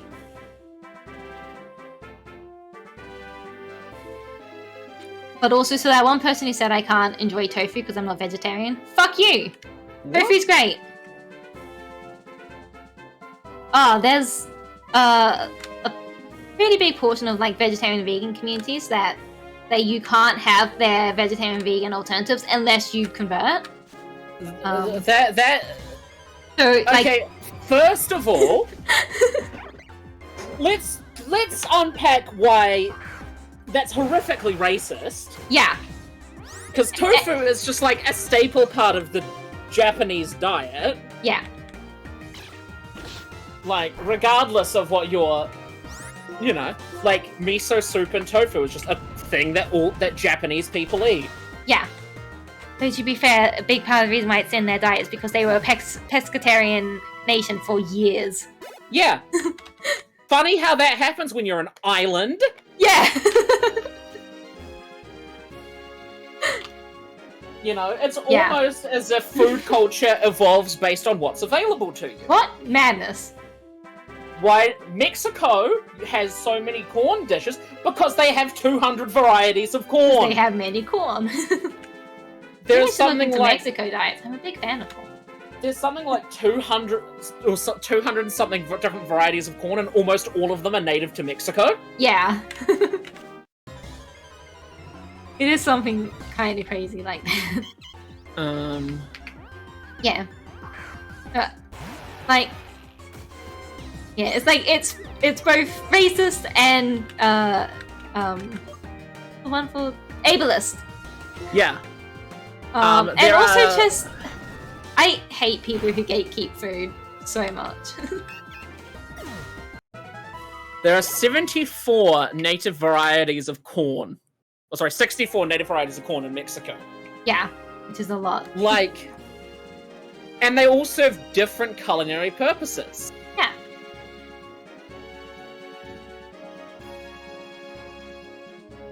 Like, you grow popcorn for a different purpose than you grow blue corn.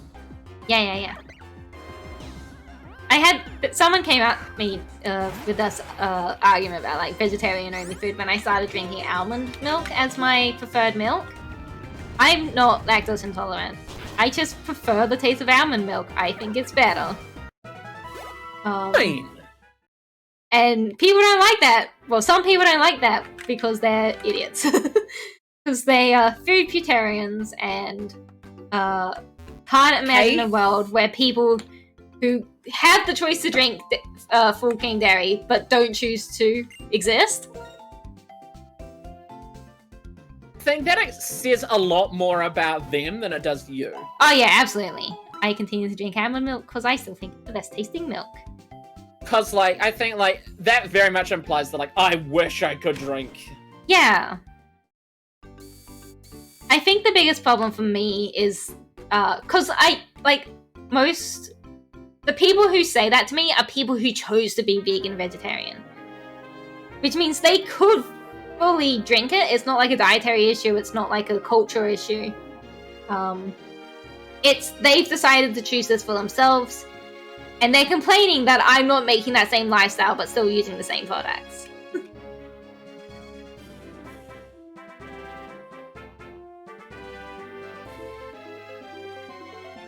Listen, tofu's great if you know what to do with it. And almond milk tastes better than full cream. Full cream is too rich for me.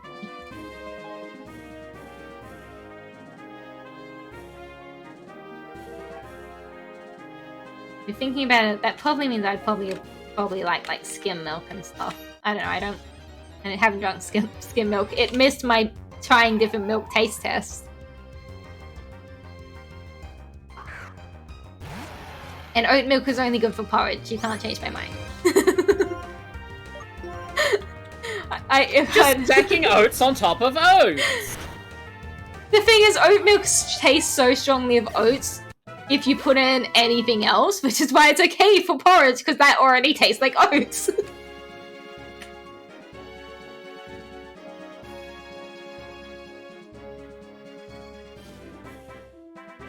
I didn't get to try any pilk, though. They don't sell pilk at my store. Real shame, because I really want it.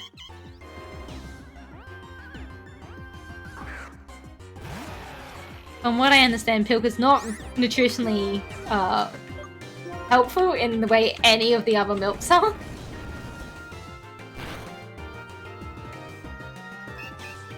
Hello, I actually take my diet very seriously. It's almost like growing up with a bunch of vitamin deficiencies. You have a very close look at the kind of food you're eating and what you can do about it.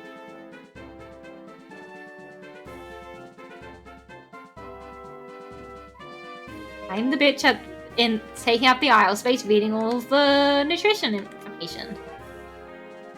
Especially since they keep fucking sneaking caffeine into things. Stop it! Caffeine is the world's most addicting drug. True. And if you sneak caffeine into your product, even if it doesn't need caffeine, you can get people to associate your product with good happy times. Except for me, because caffeine fucks me over.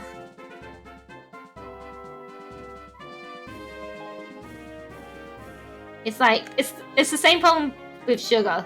People keep sneaking sugar into things that just don't need sugar. And sugar's another one of those very addictive substances.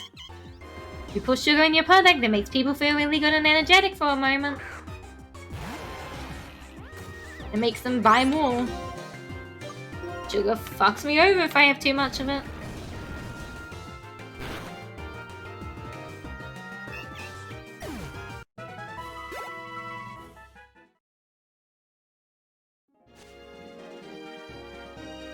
I do get sad thinking about all the dietary restrictions I have.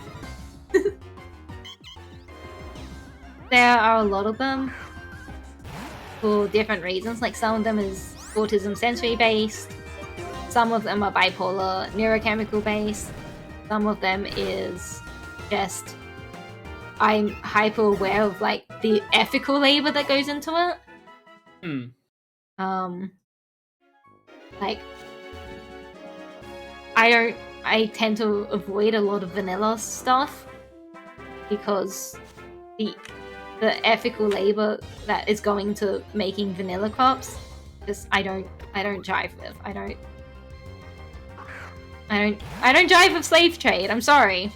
I know this is a controversial opinion in the year of our Lord 2024, but I don't like slaves. Hot take. Kaylee coming in with that piping hot 0 degree Kelvin take.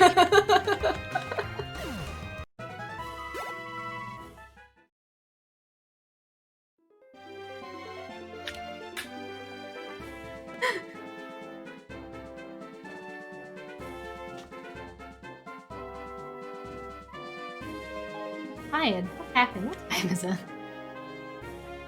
Almost 4 hours 35 in. for me. Yeah. Okay. What levels are we at? We're all above 45. What? Yeah. Everything's above 45. So if you wanted to think about wrapping up, we can. I don't know how I'm gonna handle today. Because I've got... Yeah, because you've got the plate up later, right? I've got the plate up later. I think what I'll probably do is I'll put us on the Be Right Back screen while I eat dinner. And then I'll decide afterwards whether I want to... But I think we've been having a lot of Genshin talk, and I could just do some more chest finding still vibes while I wait for the plate ups. Yeah. But we will see. I will probably end though, because I do need to go cook my dinner. Yeah. We've been talking about food, so we're both super hungry. Yeah. I will still hang out in VC if that's okay. Yeah. But I go cook my dinner. Yeah. Ready dinner. Yeah. I need to save. Yeah. I was heading to heal my pokies and save on the Poke dot. Save on the save spot. Save on the save spot. They may have allowed you to save at any point, but did they really? Because there's only one true save spot. There is the only save point. I love that Ratchet is just 3 levels above the rest of the team because I autopiloted. Because I autopiloted while we were talking about Genshin. Yeah, has been good grinding stream though. We've done many grinds. Grinding streams are fun because we just talk. We do. Yeah. We really do just be yapping. We do just be yapping in the grinding streams, which is something I like. We yap about the same stuff, which is why we have no viewers. I know, I haven't looked at our viewer count the whole time because I've been yapping and enjoying it, but I can't imagine it's very good.